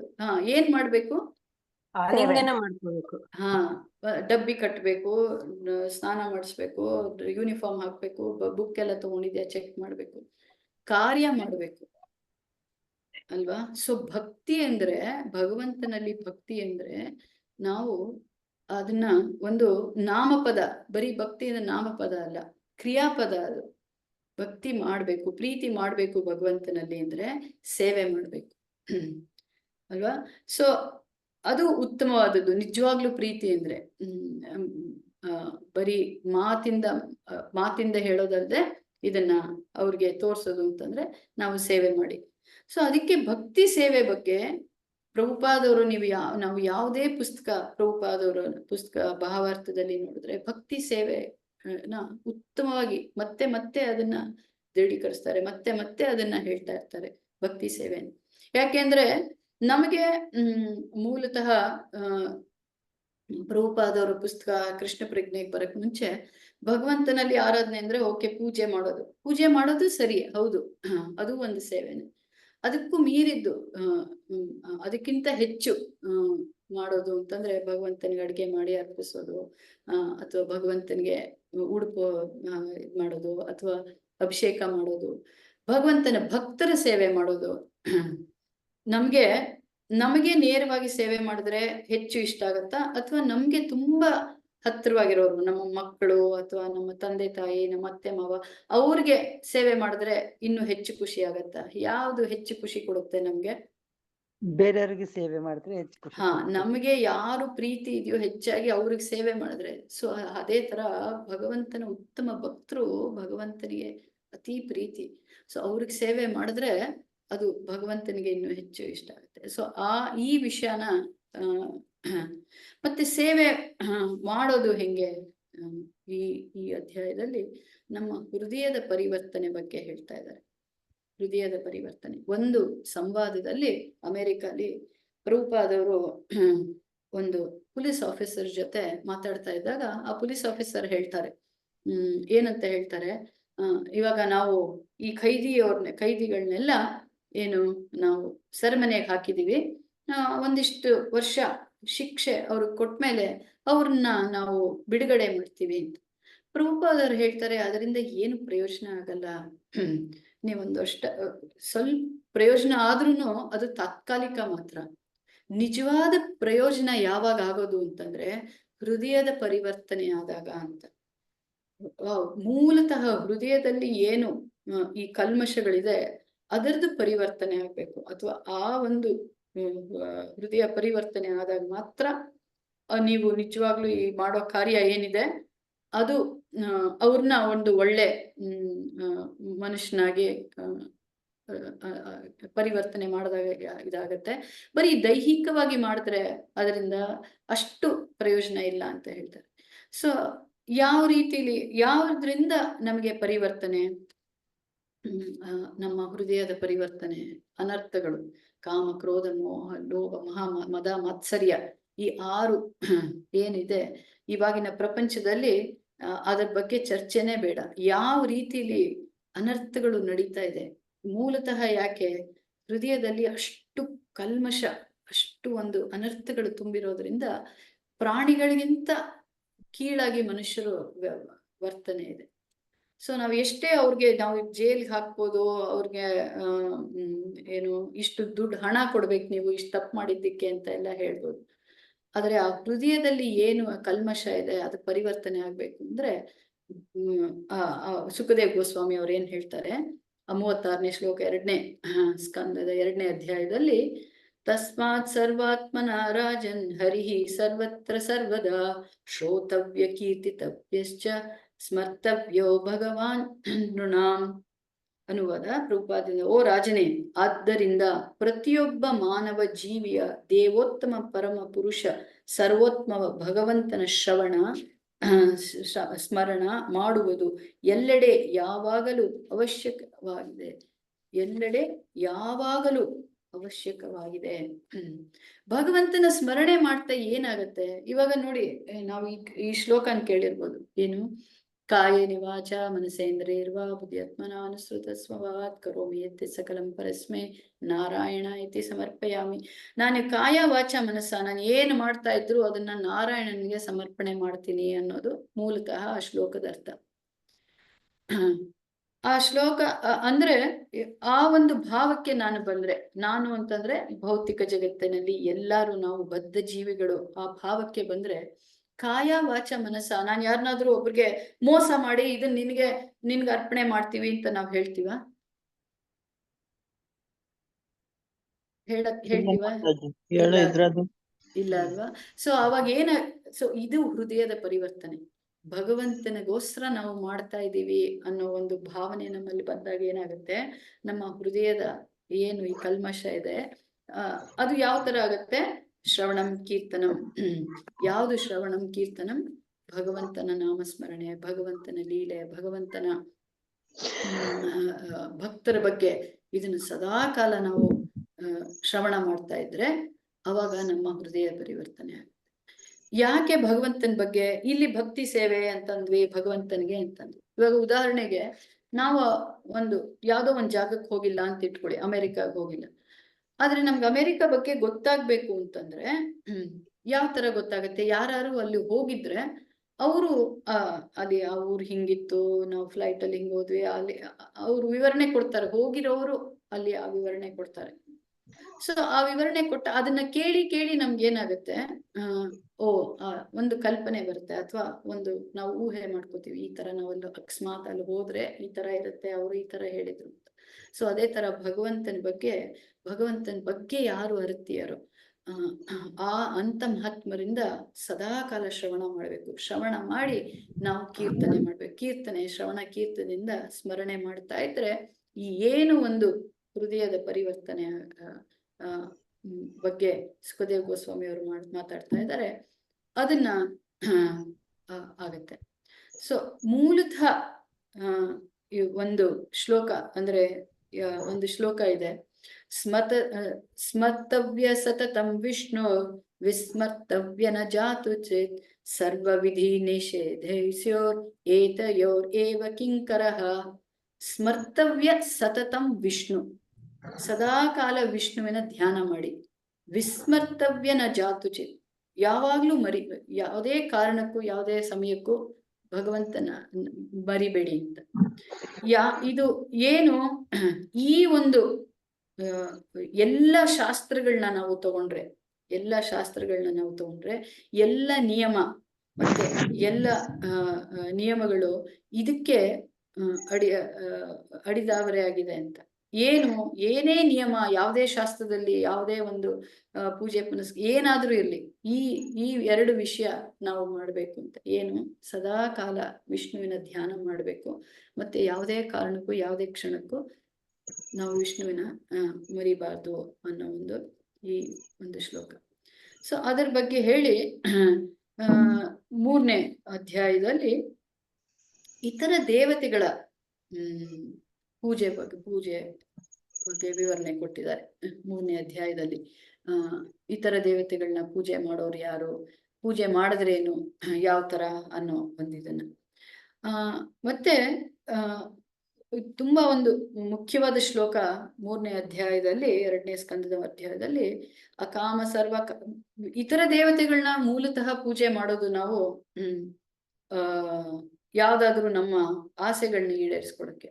ವಿದ್ಯೆ ಬೇಕು ಅಂದ್ರೆ ಸರಸ್ವತಿನ, ಒಳ್ಳೆ ಪತಿ ಬೇಕು ಅಂದ್ರೆ ಶಿವ ಅಥವಾ ಪಾರ್ವತಿ ಆರಾಧನೆ, ಮತ್ತೆ ಹಣ ಬೇಕು ಅಂದ್ರೆ ಲಕ್ಷ್ಮಿ, ಈ ತರ ಬೇರೆ ಬೇರೆ ದೇವತೆಗಳಿಗೆ, ಸೂರ್ಯನ್ಗೆ ಪೂಜೆ ಮಾಡ್ತಾರೆ.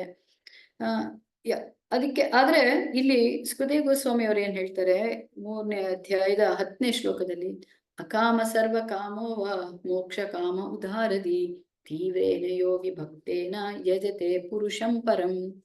ಅಕಾಮ ಸರ್ವ ಕಾಮೋವ, ಅಕಾಮ ಅಂದ್ರೇನು, ಏನು ಆಸೆ ಇಲ್ಲದೆ ಇರ್ಲಿ, ಅಥವಾ ಎಲ್ಲ ಆಸೆ ಇರ್ಲಿ, ಯಾವುದೇ ತರ ಆಸೆ ಇರ್ಲಿ, ಏನ್ ಮಾಡ್ಬೇಕು, ಕಾಮ ಸರ್ವ ಕಾಮ ಮೋಕ್ಷ, ಅಥವಾ ಮೋಕ್ಷ ಇಚ್ಛೆ ಇರೋರು ಕೂಡ ಯಾರನ್ನ, ಯಜತೆ ಪುರುಷಂ ಪರಂ. ಪರಮ ಪುರುಷ ಯಾರು?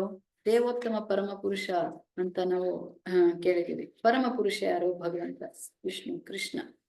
ಯಾಕೆ ಭಗವಂತನನ್ನ ಪೂಜೆ ಮಾಡಬೇಕು, ಯಾಕೆ ಬೇರೆ ದೇವತೆಗಳನ್ನ ನಾವು ಪೂಜೆ ಮಾಡಬಾರ್ದು ಅನ್ನೋ ಒಂದು ಪ್ರಶ್ನೆ ನಮಗೆ ಬರ್ಬೋದು. ಭಗವದ್ಗೀತೆಯಲ್ಲಿ ಕೂಡ ಹೇಳ್ತಾನೆ ಕೃಷ್ಣ. ಯಾಕೆ ಅಂದ್ರೆ ಇತರ ದೇವತೆಗಳು ಅವರು ಏನೇ ಒಂದು ನಾವು ಯಾವುದೇ ಒಂದು ಇಚ್ಛೆಯಿಂದ ಅವ್ರನ್ನ ಪೂಜೆ ಮಾಡಿದಾಗ ಅವರು ನಮ್ಮ ಇಚ್ಛೆನ ಪೂರೈಸಕ್ಕೆ ಭಗವಂತನ ಒಂದು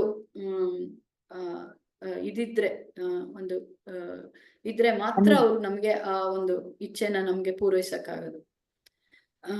ಅನುಮತಿ ಕೊಡ್ಬೇಕು ಭಗವಂತ. ಅನುಮತಿ ಕೊಟ್ರೆ ಅವ್ರ ಮೂಲಕ ನಮ್ಮ ಇದನ್ನ ಇಚ್ಛೆ. ಮತ್ತೆ ಇನ್ನೊಂದು ಏನಪ್ಪಾ ಅಂತಂದ್ರೆ, ದೇವತೆಗಳಿಗೆ ಭಗವಂತನಷ್ಟು ಒಂದು ಭಗವಂತನಷ್ಟು ಪವರ್ ಆಗ್ಲಿ ಒಂದು ಇದಿಲ್ಲ. ಅಂದ್ರೆ ಯಾವ ತರ ಅಂದ್ರೆ ಇವಾಗ ಯಾವ ತರ ಹೇಳ್ಬೋದು ಅಂತಂದ್ರೆ, ಒಂದು ಮಗು ಇದೆ ಅಂತ ಇಟ್ಕೊಳ್ಳಿ. ಆ ಮಗು ಅಂಗಡಿಗೆ ಹೋಗಿ ಅದಕ್ಕೆ ಏನೋ ಒಂದು ಹಾನಿಕರ ಆಗೋ ಒಂದು ವಸ್ತುನ ಅಂಗಡಿಯವನ ಹತ್ರ ಹೋಗಿ ಕೇಳಿದ್ರೆ ಆ ಮಗುಗೆ ಅವನೇನ್ ಮಾಡ್ತಾನೆ, ಅವನು ವ್ಯಾಪಾರ ಮಾಡ್ತಾನೆ. ಸೊ ಹಾಗಾಗಿ ಅವನು ಕೊಡ್ತಾನೆ. ಆದ್ರೆ ಆ ಅಪ್ಪನ ಹತ್ರ ಹೋಗಿ ನಾನು ಇದನ್ನೇನೋ ತಗೋಬೇಕು, ನನಗೆ ನೀನ್ ದುಡ್ಡು ಕೊಡು ಅಂತ ಅಪ್ಪನ ಹತ್ರ ಕೇಳಿದಾಗ ಅಪ್ಪ ಏನ್ ಮಾಡ್ತಾನೆ, ಇಲ್ಲಪ್ಪ ಇದು ನಿನ್ಗೆ ಹಾನಿಕರ. ಆ ವ್ಯಾಪಾರ ಮಾಡೋನ ಅಂಗಡಿಯವನು ಅವನು ವೃತ್ತಿ ಅದು. ಅವನು ಎಷ್ಟೊಂದ್ ಜನ ಬರ್ತಾರೆ ಹೋಗ್ತಾರೆ, ಅವನು ವೇದವಾಕ್ಯ ಹೇಳಕ್ ಹೋದ್ರೆ ಅವನು ವ್ಯಾಪಾರ ಆಗಲ್ಲ ಅಂತ ಹೇಳಿ ಅವನಿಗೆ ಅದು ಕೆಟ್ಟದಾಗತ್ತೋ ಒಳ್ಳೇದಾಗತ್ತೋ ಅದೆಲ್ಲ ಅವನು ಅದನ್ನ ಯಾವ್ದು ಲಕ್ಷ್ಯ ಇಟ್ಕೊಳ್ಳೆ ಅದನ್ನ. ಆದ್ರೆ ತಂದೆ ಹತ್ರ ಹೋದಾಗ ಏನ್ ಮಾಡ್ತಾನೆ, ತಂದೆ ಮಗು ಮೇಲೆ ಕಾಳಜಿ ಇರೋದ್ರಿಂದ ಇದು ಸರಿ ಇಲ್ಲ ನಿನಗೆ ಅನ್ನೋ ಒಂದು ಇದನ್ನ ಮಗುಗೆ ಹೇಳ್ತಾನೆ. ಸೊ ಅದೇ ತರ ದೇವತೆಗಳಿಗೆ ಯಾರಾದ್ರೂ ಈ ತರ ಒಂದು ಇಚ್ಛೆ ಇಟ್ಕೊಂಡು ಅವ್ರಿಗೆ ಆರಾಧನೆ ಮಾಡಿದಾಗ ಆ ವರನ ಅವ್ರು ಕೊಡ್ಬೇಕಾಗತ್ತೆ. ಅವರು ಅದರಿಂದ ಆ ವ್ಯಕ್ತಿಗೆ ಹಾನಿಯಾಗುತ್ತೋ ಅಥವಾ ಅದು ಅವ್ರಿಗೆ ಅದಕ್ಕೆ ಅರ್ಹತೆ ಇದೆಯೋ ಇಲ್ವೋ ಅದನ್ನ ಅವ್ರು ಗಳಿಸ್ಕೊಂಡು ಇನ್ನಿಷ್ಟು ಹೆಚ್ಚು ಪತನಕ್ಕೆ ಹೊಂದುತ್ತಾರೋ ಆ ಒಂದು ಲಕ್ಷ್ಯ ದೇವತೆಗಳಿಗೆ ಆ ಸಾಮರ್ಥ್ಯ ಇಲ್ಲ. ಆ ಸಾಮರ್ಥ್ಯ ಇರೋದು ಭಗವಂತನಿಗೆ ಮಾತ್ರ. ಅದಕ್ಕೆ ನಮ್ಗೆ ಏನೇ ಇಚ್ಛೆ ಇಲ್ಲದೆ ಇರ್ಲಿ ಅಥವಾ ಮೋಕ್ಷಕ್ಕಿರ್ಲಿ, ಭಗವಂತನ ಹತ್ರ ಹೋದಾಗ ಆ ನಮ್ಮ ಆಸೆಗಳನ್ನ ಏನಿದೆ ಅದನ್ನ ಪರಿಶುದ್ಧ ಮಾಡುತ್ತೆ ಅನ್ನೋ ಒಂದು ವಿಷಯನ ಸುಖದೇವ ಗೋಸ್ವಾಮಿ ಅವರು ಹೇಳ್ತಾ ಇದ್ದಾರೆ. ಪರಿಶುದ್ಧ ಮಾಡುತ್ತೆ ಅಂದ್ರೆ ಹೆಂಗೆ, ಧ್ರುವ ಮಹಾರಾಜನ ಉದಾಹರಣೆ ತಗೊಂಡ್ರೆ ನಮ್ಗೆ ಚೆನ್ನಾಗಿ ಅರ್ಥ ಆಗುತ್ತೆ. ಧ್ರುವ ಮಹಾರಾಜ ಕತೆ ಎಲ್ಲರಿಗೂ ನಮ್ಗೆ ಗೊತ್ತಿದೆ. ಯಾವ ಒಂದು ಆಸೆಯಿಂದ ಧ್ಯಾನ ಮಾಡ್ತಾನೆ ವಿಷ್ಣುವಿನ, ಅವರು ಮುತ್ತಾತಗಿಂತ ಹೆಚ್ಚು ಒಂದು ಸಾಮ್ರಾಜ್ಯ ಬೇಕು ಅನ್ನೋ ಒಂದು ಆಸೆಯಿಂದ ಹೋಗ್ತಾನೆ. ಆದ್ರೆ ಭಗವಂತನ ದರ್ಶನ ಆದಾಗ ಎಂತ ಮೂರ್ಖದ ಕೆಲಸ ಮಾಡಿದೆ ನಾನು, ಇಲ್ಲಿ ನನ್ಗೆ ವಜ್ರ ಸಿಗ್ತಾ ಇದೆ ಆದ್ರೆ ಮುರಿದೋಗಿರೋ ಗಾಜಿನ ಚೂರ್ಗೆ ನಾನು ಆಸೆ ಪಟ್ಟೆ. ಅಂದ್ರೆ ಅಂತ ಸಾಮ್ರಾಜ್ಯ ಕೂಡ ಗಾಜಿನ ಚೂರು. ಅದು ಒಬ್ಬರನ್ನ ಹಾನಿನೂ ಮಾಡುತ್ತೆ, ಮತ್ತೆ ಅದು ಮುರಿದೋಗಿರೋದು ಎರಡು ಪ್ರಯೋಜನ ಇಲ್ಲ. ಗಾಜಿನ ಚೂರು ಭೌತಿಕ ಜಗತ್ತಿನ ಆಸೆಗಳು.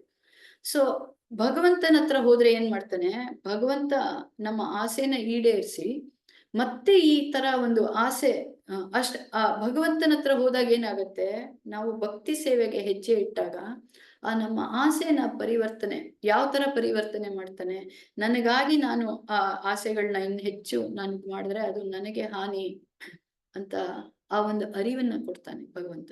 ಆದ್ರೆ ಬೇರೆ ದೇವತೆಗಳ ಹತ್ರ ಹೋದಾಗ ನಮ್ಗೆ ಈ ಅರಿವು ಆಗಲ್ಲ.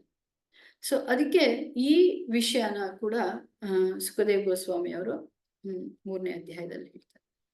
ಮತ್ತೆ 3ನೇ ಅಧ್ಯಾಯದಲ್ಲಿ ಇನ್ನ ಯಾವ ತರ ಮನುಷ್ಯನ ಜನ್ಮ ಬಂದ ಮೇಲೆ ನಾವು ಇರೋ ನಮ್ಮ ನಾಲಿಗೆ, ಕಣ್ಣು, ಕಿವಿ ಭಗವಂತನ ಗುಣಗಾನ ಮಾಡದೇ ಇದ್ರೆ ಅದು ಯಾವ ತರ ಕಿವಿಗಳು ಹಾವಿನ ಕಿವಿಗೆ ಹೋಲಿಸ್ತಾರೆ, ನಾಲ್ಗೆನ ಕಪ್ಪೆ ನಾಲ್ಗೆಗೆ ಯಾಕೆ ಹೋಲಿಸ್ತಾರೆ ಅಂದ್ರೆ, ಮಳೆ ಬಂದಾಗ ಕತ್ಲೆ ಇದ್ದಾಗ ಕಪ್ಪೆ ಏನ್ ಮಾಡುತ್ತೆ, ಅದು ಒಟ್ಟುಗುಟ್ಟುತ್ತೆ.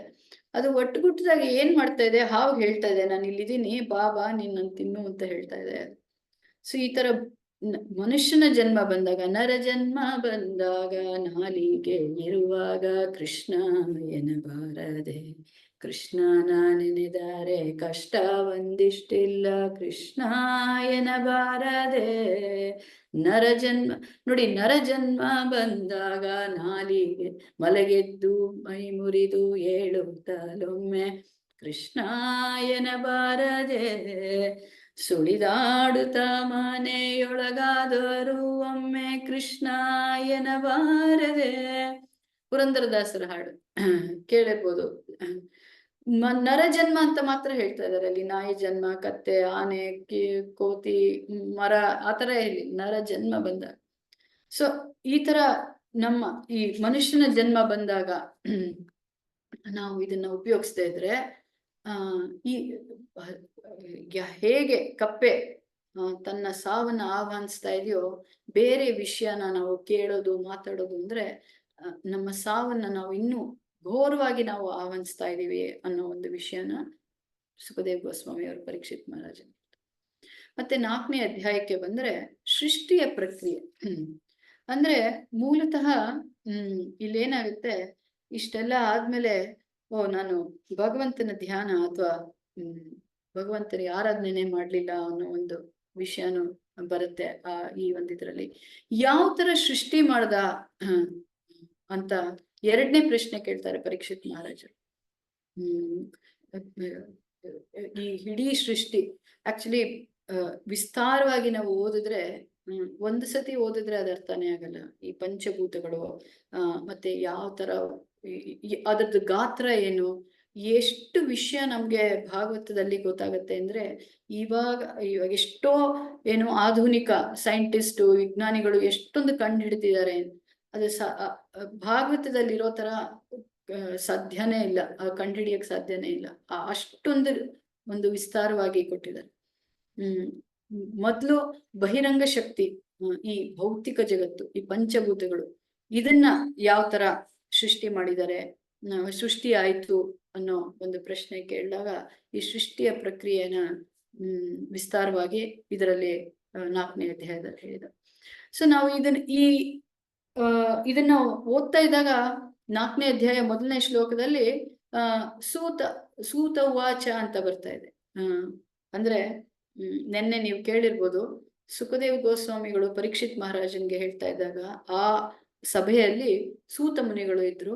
ಸೂತ ಮುನಿಗಳು ಇದನ್ನ ಕೇಳಿಸ್ಕೊಂಡು ಶೌನಕಾದಿ ಋಷಿಗಳಿಗೆ ನೈಮಿಷಾರಣ್ಯದಲ್ಲಿ ಅದನ್ನ ಮತ್ತೆ ಈ ಭಾಗವತನ ಮತ್ತೆ ಹೇಳ್ತಾ ಇದ್ದಾರೆ.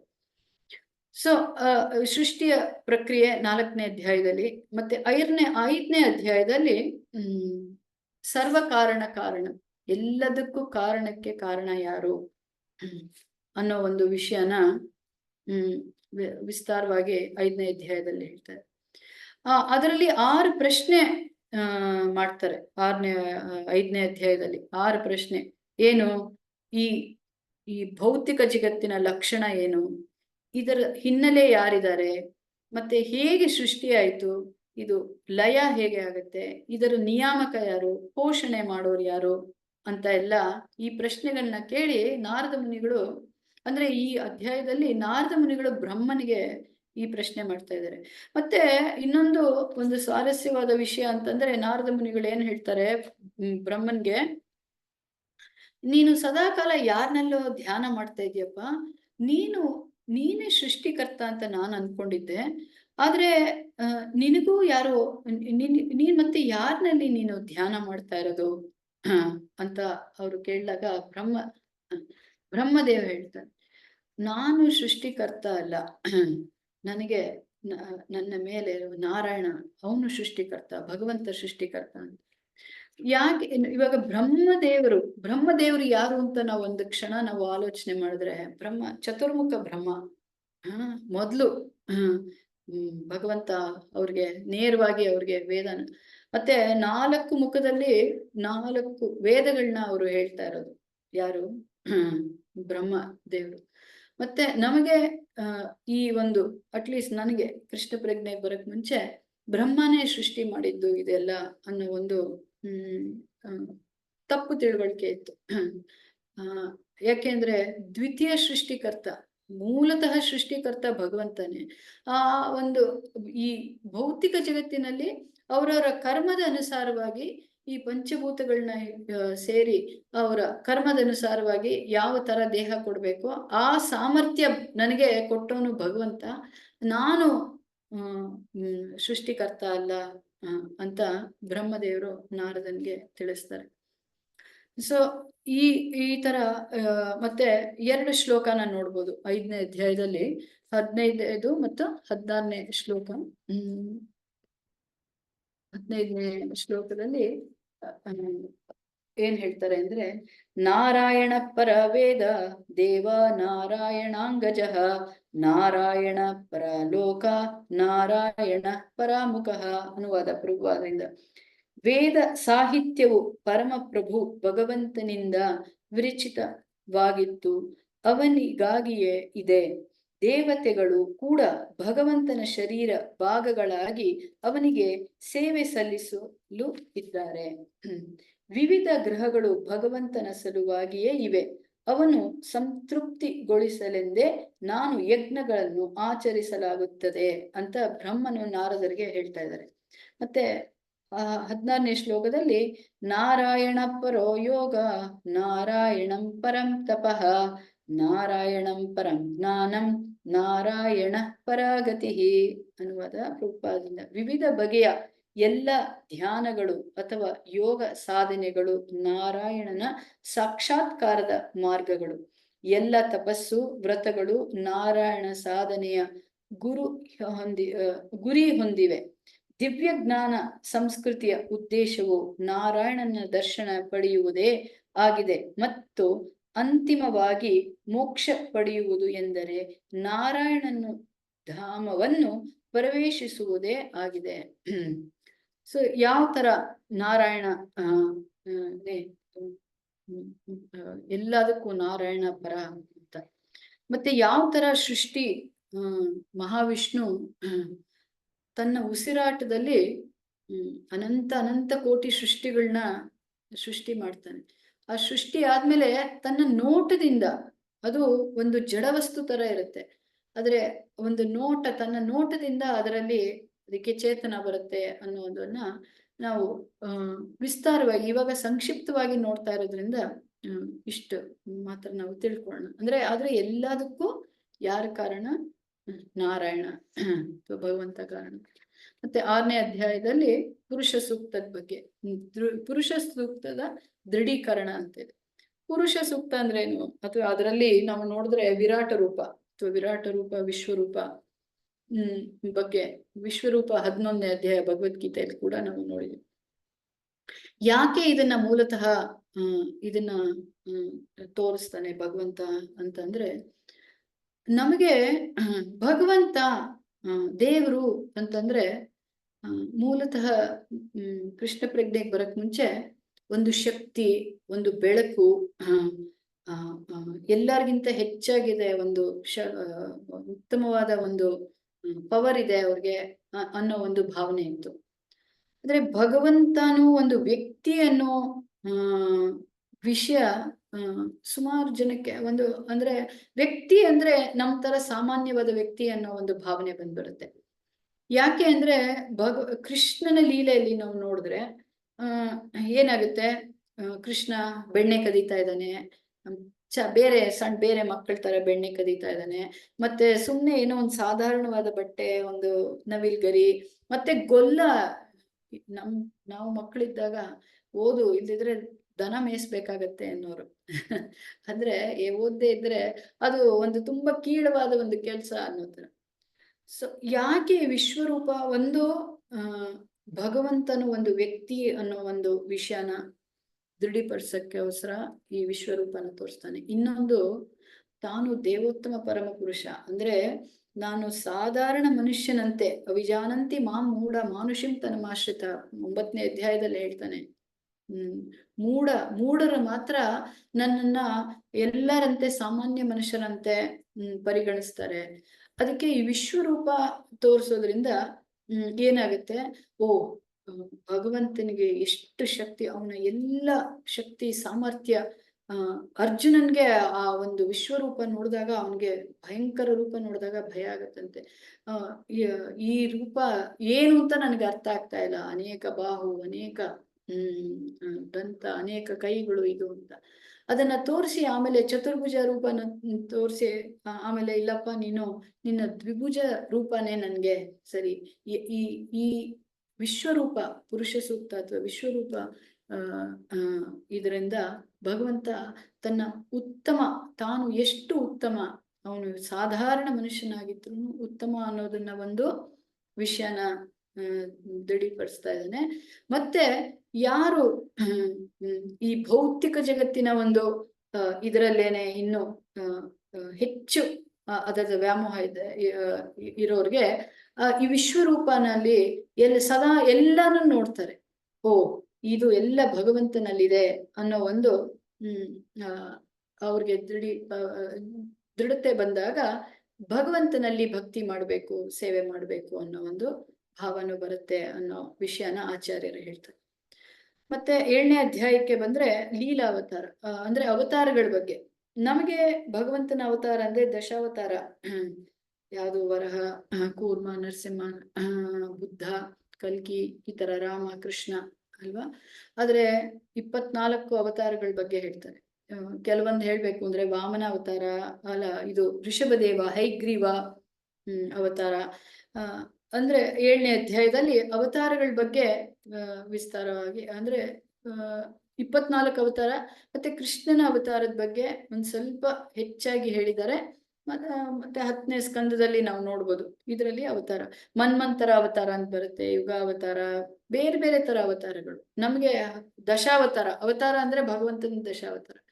ಆದ್ರೆ ಆಚಾರ್ಯರ ಪ್ರಕಾರ ಭಗವಂತನ ಅವತಾರ ಅಲೆಗಳು ಎಷ್ಟಿದೆಯೋ ಅಷ್ಟು ಅವತಾರ, ಕ್ಷಣ ಕ್ಷಣಕ್ಕೂ ಬೇರೆ ಬೇರೆ ಅವತಾರಗಳಾಗ್ತಾ ಇರುತ್ತೆ ಅಂತ. ಬರೀ ದಶಾವತಾರ ಅಲ್ಲ ಅನ್ನೋ ವಿಷಯನ ನಾವು ಮತ್ತೆ ಅವತಾರಗಳ ಬಗ್ಗೆನೂ ನೋಡ್ಬೋದು.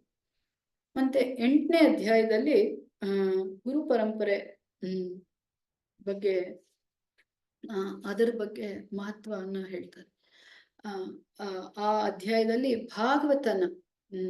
ಭಾಗವತನ ಯಾವುದೇ ಕಾರಣಕ್ಕೂ ನಮ್ಮ ವೃತ್ತಿಯಾಗಿ ಮಾಡೋ ಅವ್ರ ಹತ್ರ ನಾವು ಭಾಗವತನ ಕೇಳ್ಬೋದು. ಗುರು ಪರಂಪರೆಯಲ್ಲಿ ಬರೋರ್ನ ಹೇಳೋರು ಮಾತ್ರ ನಾವು ಏನು ವ್ಯತ್ಯಾಸ ಆಗತ್ತೆ ಅಂದ್ರೆ, ಯಾವುದೇ ಒಂದು ವ್ಯಕ್ತಿ ಹಣಕ್ಕಾಗಿ ಏನಾದ್ರೂ ಮಾಡ್ತಾ ಇದ್ದಾಗ ಸತ್ಯ ಹೇಳೋ ಒಂದು ಸಂಕಲ್ಪ ಇಲ್ಲದೆ ಇರ್ಬೋದು ಅವ್ರಿಗೆ. ಯಾಕೆಂದ್ರೆ ಸತ್ಯ ಕಠೋರವಾದಾಗ ಏನಾಗತ್ತೆ, ಅಥವಾ ಅವ್ರಿಗೆ ಕೇಳೋದ್ರಿಂದ ಅವ್ರಿಗೆ ಸಮಾಧಾನ ಆಗಲ್ಲ ಅನ್ನೋ ಒಂದು ವಿಷಯ ಅವ್ರಿಗೆ ಇದಾದ್ರೆ ಅವರು ಸತ್ಯ ಹೇಳಲೆ ಅವ್ರಿಗೆ ಏನ್ ಇಷ್ಟ ಆಗುತ್ತೋ ಅದನ್ನ ಹೇಳ್ತಾರೆ. ಭಾಗವತದಲ್ಲಿ ಏನಿದೆ ಹೇಳಕ್ಕಿಂತ ಜನರಿಗೆ ಏನು ಇಷ್ಟ ಆಗತ್ತೆ ಅನ್ನೋ ಒಂದು ಭಾವನೆ ಬರ್ಬೋದು ಅಂತ. ಆದ್ರೆ ಭಾಗವತನ ಈ ತರ ಒಂದು ಯಾರೇ ಒಂದು ಪ್ರೊಫೆಷನ್ ಅಂದ್ರೆ ಅದನ್ನೇ ಒಂದು ವೃತ್ತಿ ಅಂತ ಅವ್ರ ಹತ್ರ ಇಲ್ಲ. ಯಾರ ಹತ್ರ ಕೇಳ್ಬೇಕು? ಗುರು ಪರಂಪರೆ. ಮತ್ತೆ ಗುರು ಪರಂಪರೆ ಅಂದ್ರೆ ತತ್ವವನ್ನು ಸ್ಥಾಪಿಸೋರು. ಆ ತರ ಅದಕ್ಕೆ ಪ್ರಭುಪಾದವರು ಭಗವದ್ಗೀತೆನ ಏನ್ ಹೇಳಿದ್ರು? ಭಗವದ್ಗೀತೆ ಯಥಾರೂಪ. ಏನು ಭಗವಂತ ಹೇಳಿದನು ಅದೇ ರೀತಿಯ ಯಥಾರೂಪ. ಯಾವುದೇ ಒಂದು ಅದರಲ್ಲಿ ಆಡ್ ಆರ್ ಸಬ್ಟ್ರಾಕ್ಟ್ ಅಂದ್ರೆ ಅದಕ್ಕೆ ಏನೋ ಸೇರ್ಸೋದು, ಅದರಿಂದ ಬಿಟ್ಟಿದ್ದು ಆ ತರ ಅಲ್ಲ. ಯಾವ ರೀತಿಯಲ್ಲಿ ಯಥಾರೂಪ.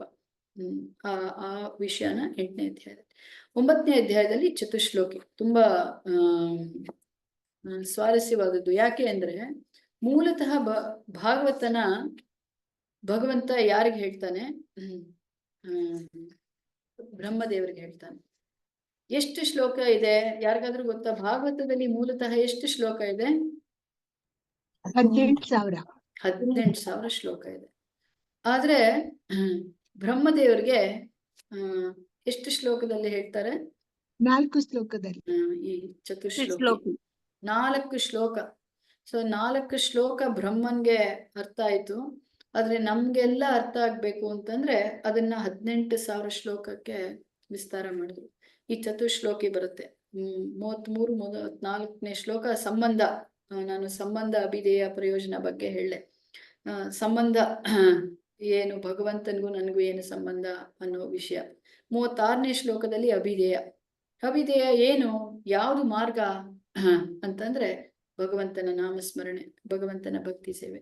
ಅದರಿಂದ ಆಗೋ ಪ್ರಯೋಜನ ಏನು? 33ರಿಂದ 36ನೇ ಶ್ಲೋಕ, ಈ 4 ಶ್ಲೋಕದಲ್ಲಿ ಚತುಶ್ಲೋಕಿನಲ್ಲಿ ಬ್ರಹ್ಮದೇವರಿಗೆ ಭಗವಂತ ಭಾಗವತ ನೀಡ್ತಾನೆ. ಮತ್ತೆ 10 ಅಧ್ಯಾಯಗಳು. ಯಾವುದು? 2ನೇ ಸ್ಕಂದದಲ್ಲಿ 10ನೇ ಅಧ್ಯಾಯದ 1ನೇ ಶ್ಲೋಕದಲ್ಲಿ ಆ ಒಂದು ಶ್ಲೋಕನ ನೋಡಿ ಇವತ್ತಿನ ಒಂದು ಚರ್ಚೆಯನ್ನು ನಾವು ಮುಗಿಸ್ಬೋದು.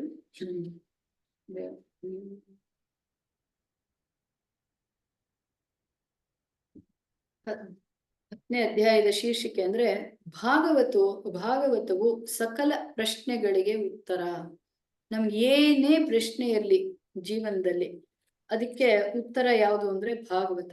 ಸೃಷ್ಟಿ ಬಗ್ಗೆ ಇದೆಯಾ, ಸಂಬಂಧಗಳ ಬಗ್ಗೆ ಇದೆಯಾ, ಮತ್ತೆ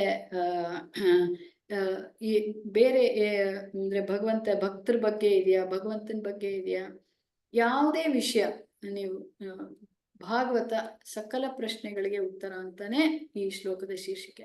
ಮೊದಲನೇ ಶ್ಲೋಕ ಮಾತ್ರ ಅದನ್ನ ಓದ್ತೀನಿ. ಭಾಗವತ ಹೇಗೆ ನಾವು ಭಗವದ್ಗೀತೆ 5 ವಿಷಯದ ಬಗ್ಗೆ ಚರ್ಚೆ ಮಾಡ್ತೀವೋ, ಭಾಗವತ 10 ವಿಷಯದ ಬಗ್ಗೆ ಚರ್ಚೆ ಮಾಡುತ್ತೆ.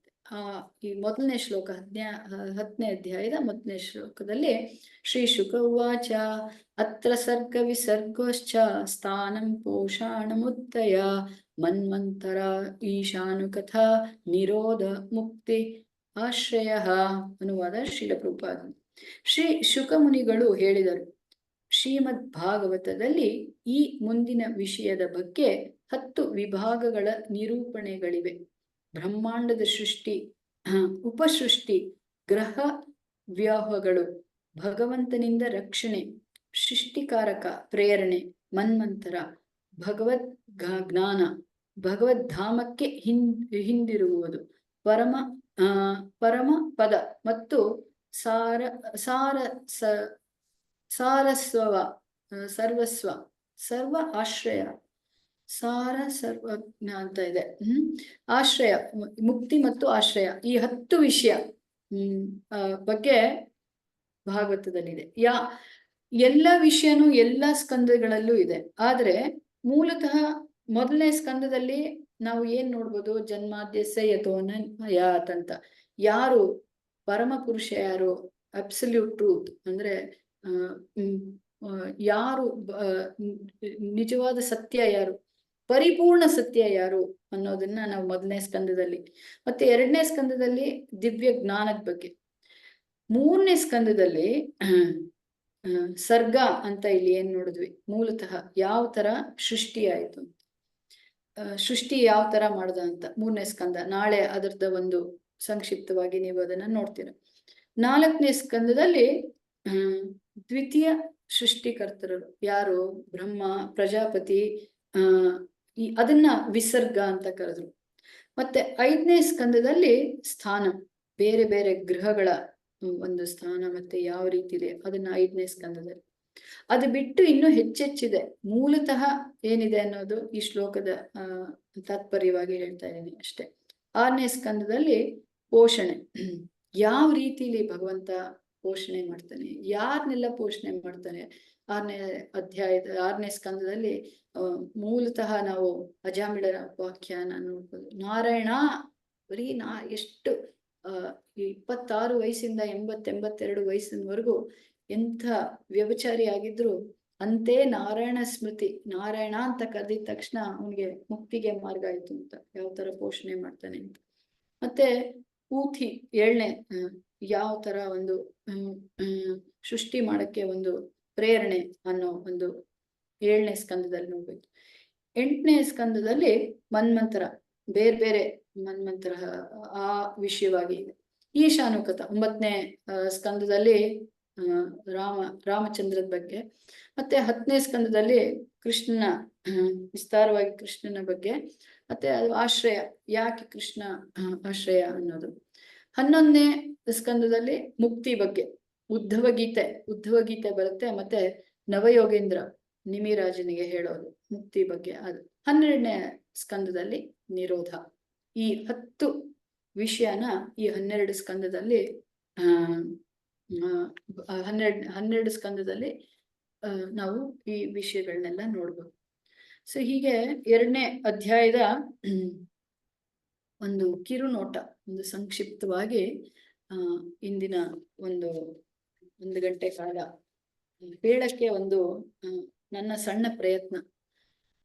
ಮೂಲತಃ ಸ್ವಲ್ಪ ನಾವು ಅಂದ್ರೆ ಇಂಗ್ಲಿಷ್ ನಲ್ಲಿ ಕ್ಲಾಸ್ ಕೊಡೋ ಒಂದು, ಅಥವಾ ಇಂಗ್ಲಿಷ್ ಸ್ವಲ್ಪ ಹೆಚ್ಚು ಬಳಕೆ ಇರೋದ್ರಿಂದ ಮಧ್ಯದಲ್ಲಿ ಕನ್ನಡ ಹೇಳುವಾಗ ಅಡಚಣೆ ಆಯ್ತು. ಹಾಗಾಗಿ ಒಂದು ಕ್ಷಮಾಪಣೆ.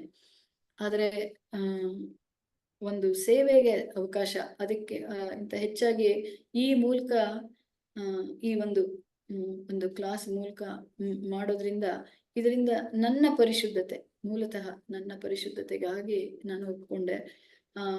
ಏನೇ ಒಂದು ಕೊರತೆ ಇದ್ರೆ ಅದು ನನ್ನ ಬದ್ಧ ಜೀವ ಒಂದು ಕೊರತೆ ಎಂದು ಕ್ಷಮಿಸಿ. ಇದರಿಂದ ನಿಮ್ಗೆ ಏನಾದ್ರೂ ಒಂದು ಅರ್ಥ ಆಯ್ತು ಅಥವಾ ಅದರಿಂದ ನಿಮಗೆ ಕಳಿಸ್ತು ಅಂದ್ರೆ ಅದು ನಮ್ಮ ಪೂಜನೀಯ ಗುರುಗಳ ಒಂದು ಆಶೀರ್ವಾದ. ಸೊ ಇಷ್ಟು ಹೇಳಿ ಇಲ್ಲಿಗೆ ಇವತ್ತು 2ನೇ ಸ್ಕಂದದ ಒಂದು ಸಂಕ್ಷಿಪ್ತವಾಗಿ ಮುಗಿಸ್ತೇನೆ. ನಿಮ್ಗೆ ಏನಾದ್ರೂ ಹಂಚ್ಕೊಳ್ಳಕ್ಕೆ ಅಥವಾ ಕೇಳಕ್ಕೆ ಇದ್ರೆ ಕೇಳ್ಬೋದು. ಹರಿ ಕೃಷ್ಣ. ಹರೇ ಕೃಷ್ಣ ಮಾತಾಜಿ. ಹರಿ ಕೃಷ್ಣ. ಒಂಚೂರು ಚತುರ್ಶ್ಲೋಕಿ ಬಗ್ಗೆ ಒಂಚೂರು ಡೀಟೇಲ್ ಹೇಳಲಿಕ್ಕಾಗತ್ತಾ ಮಾತಾಜಿ?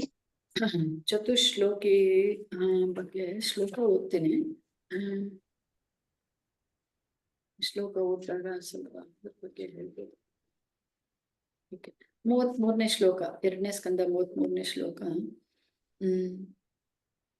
ಅಹಂ ಏವ ಅಸಂ ಏವ ಆಗ್ರೇ ನ ಅನ್ಯತ ಯತ್ ಸತ್ ಅಸತ್ ಪರಂ ಪಶ್ಚಾತ್ ಅಹಂ ಯತ್ ಏತತ್ ಚ ಯಹ ಅವಶಿಷ್ಯೇತ ಸಹ ಅಸ್ಮಿ ಅಹಂ.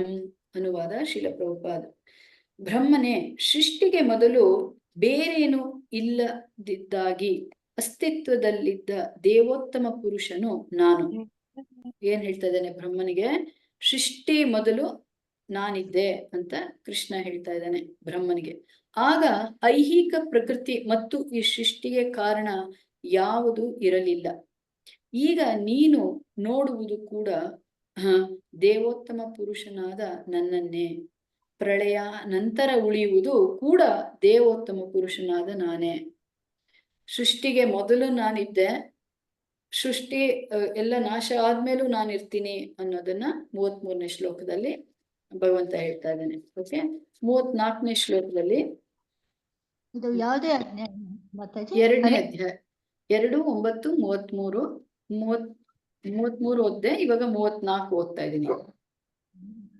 ಋತಿ ಅರ್ಥಂ ಯತ್ ಪ್ರತೀಯೇತ್ ನ ಪ್ರಯೇತಚ್ಚ ಆತ್ಮನಿ ತತ್ ವಿದ್ಯತ್ ಆತ್ಮನಃ ಮಾಯಾಂ ಯಥಾ ಅಭಾಸ ಯಥಾ ತಮಃ. ಅನುವಾದ ಶ್ರೀಲ ಪ್ರಭುಪಾದ. ಎಲೆ ಬ್ರಹ್ಮನೇ, ಮೌಲ್ಯ ಉಳ್ಳವದೆಂದು ಕಾಣುವ ಯಾವುದೇ ನನಗೆ ಸಂಬಂಧಿಸಿ ಇಲ್ಲವಾದಲ್ಲಿ ಅದು ವಾಸ್ತವವಲ್ಲ. ಮತ್ತೆ ಓದ್ತೀನಿ. ಎಷ್ಟೇ ಅಂದ್ರೆ ಇದರಲ್ಲಿ ಪ್ರಭುಪಾದ ಅಂದ್ರೆ ಅನುವಾದದಲ್ಲಿ ಏನ್ ಹೇಳ್ತಾ ಇದ್ದಾರೆ ಅಂದ್ರೆ, ಎಷ್ಟೇ ಮೌಲ್ಯವಾದ ಯಾವುದೇ ಒಂದು ವಿಷಯ ಇರ್ಬೋದು, ವಸ್ತು ಇರ್ಬೋದು, ಯಾವುದೇ ಅದು ನನಗೆ ಸಂಬಂಧ ಅಂದ್ರೆ ಕೃಷ್ಣ ಹೇಳ್ತಾನೆ ಸಂಬಂಧ ಇಲ್ಲ ಅಂದ್ರೆ ಅದು ವಾಸ್ತವ, ಅದು ನಿಜಾಂಶ ಅಲ್ಲ, ಅದು ವಾಸ್ತವ ಅಲ್ಲ. ಅಂಧಕಾರ ಅಥವಾ ಪ್ರತಿಬಿಂಬದಂತಿರುವುದನ್ನು ನನ್ನ ಮಾಯಾಶಕ್ತಿ ಎಂದು ತಿಳಿದುಕೋ. ಯಾವುದೇ ಒಂದು ವಸ್ತು ಇರ್ಬೋದು, ಯಾವುದೇ ಒಂದು ಪರಿಸ್ಥಿತಿ, ಯಾವುದೇ ಒಂದು ವಿಷಯ ನನ್ನಲ್ಲಿ ಸಂಬಂಧ ಇಲ್ಲ ಅಂದ್ರೆ ಅದು ಮಾಯಾಶಕ್ತಿ ಅಂತ ಪರಿಗಣಿಸು. ಅದು ವಾಸ್ತವ ಅಲ್ಲ. ಮಾಯಾ ಅಂದ್ರೆ ಏನು? ಯಾವುದು ನಿಜ ಅಲ್ವೋ ಅದು ಮಾಯೆ. ಅದು ಮಾಯೆ ಅಂತ ತಿಳ್ಕೊ ಅಂತ ಹೇಳ್ತಾ ಇದ್ದಾನೆ. ಓಕೆ, 35ನೇ ಶ್ಲೋಕ.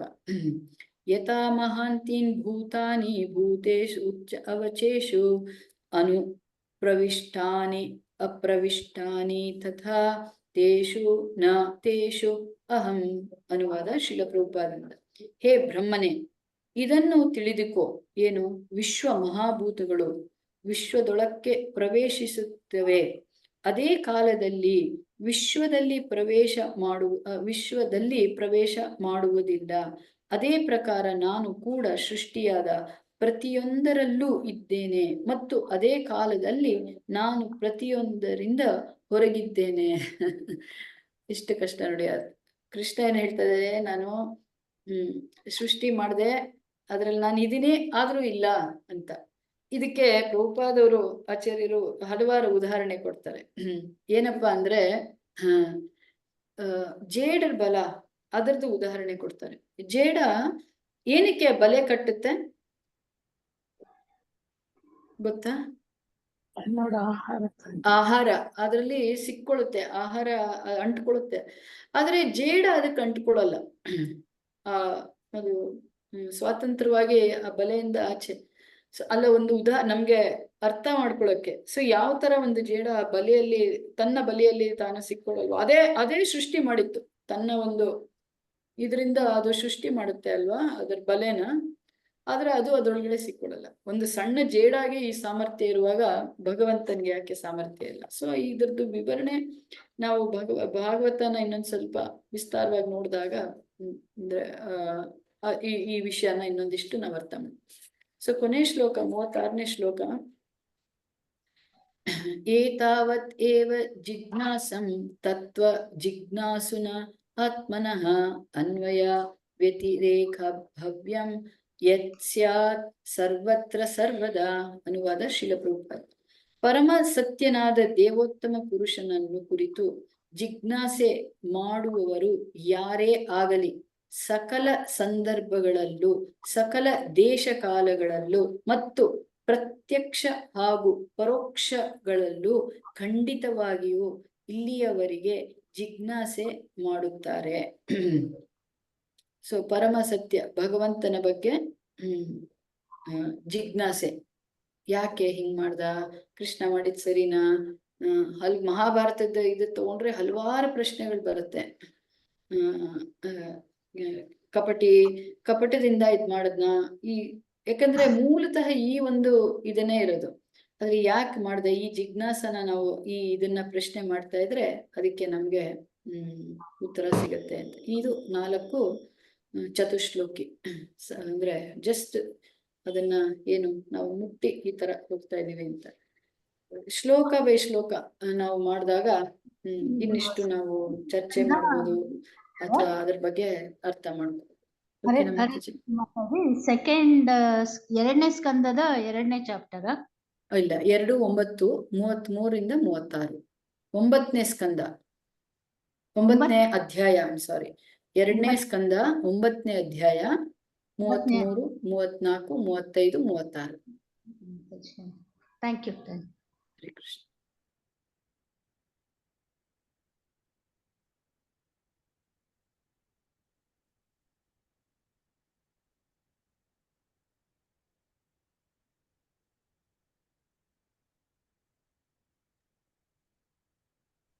ಹರೇ ಕೃಷ್ಣ. ಬೇರೆ ಪ್ರಶ್ನೆಗಳು ಯಾವ್ದು ಇದೆಯಾ?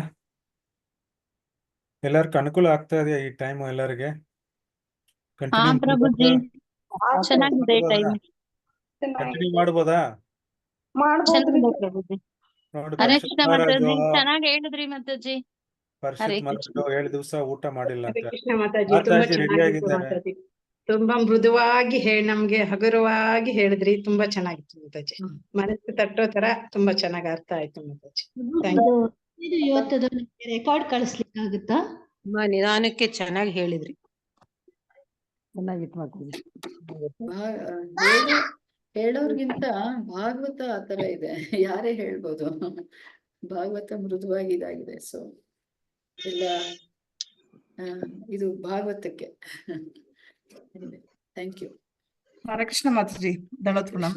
ತುಂಬಾ ಚೆನ್ನಾಗಿತ್ತು ಕ್ಲಾಸ್. ರೆಕಾರ್ಡಿಂಗ್ ಕಳಿಸ್ತೀವಿ 2 ದಿವಸ ಆದ್ಮೇಲೆ. ನಾನು ಇದು ದೊಡ್ಡ ಟಾಪಿಕ್ ಹೇಗೆ ಕವರ್ ಮಾಡ್ತಾರೆ ಅಂತ ಕೂತಿದ್ದೆ. Very nicely cover. Okay, thank you Mataji. Hare Krishna. Recording ಸಿಗತ್ತೆ, 2 ದಿವಸ ಆದ್ಮೇಲೆ ಅಪ್ಲೋಡ್ ಮಾಡಿ ಹೇಳ್ತೀನಿ ನಿಮಗೆ. ಎಲ್ಲಾ ಕ್ಲಾಸದು ರೆಕಾರ್ಡಿಂಗ್ ಸಿಗತ್ತೆ ನಿಮಗೆ. ಆಯ್ತು thank you. Hare Krishna Mataji. Thank you Mataji.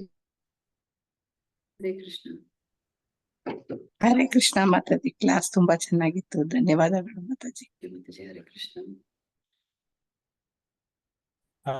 ಮುಗಿಸ್ಬೋದು Mataji with Vaishnava prayers.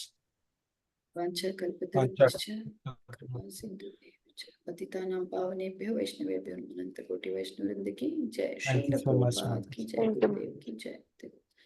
Thank you Prabhu. Thank you once again for this opportunity.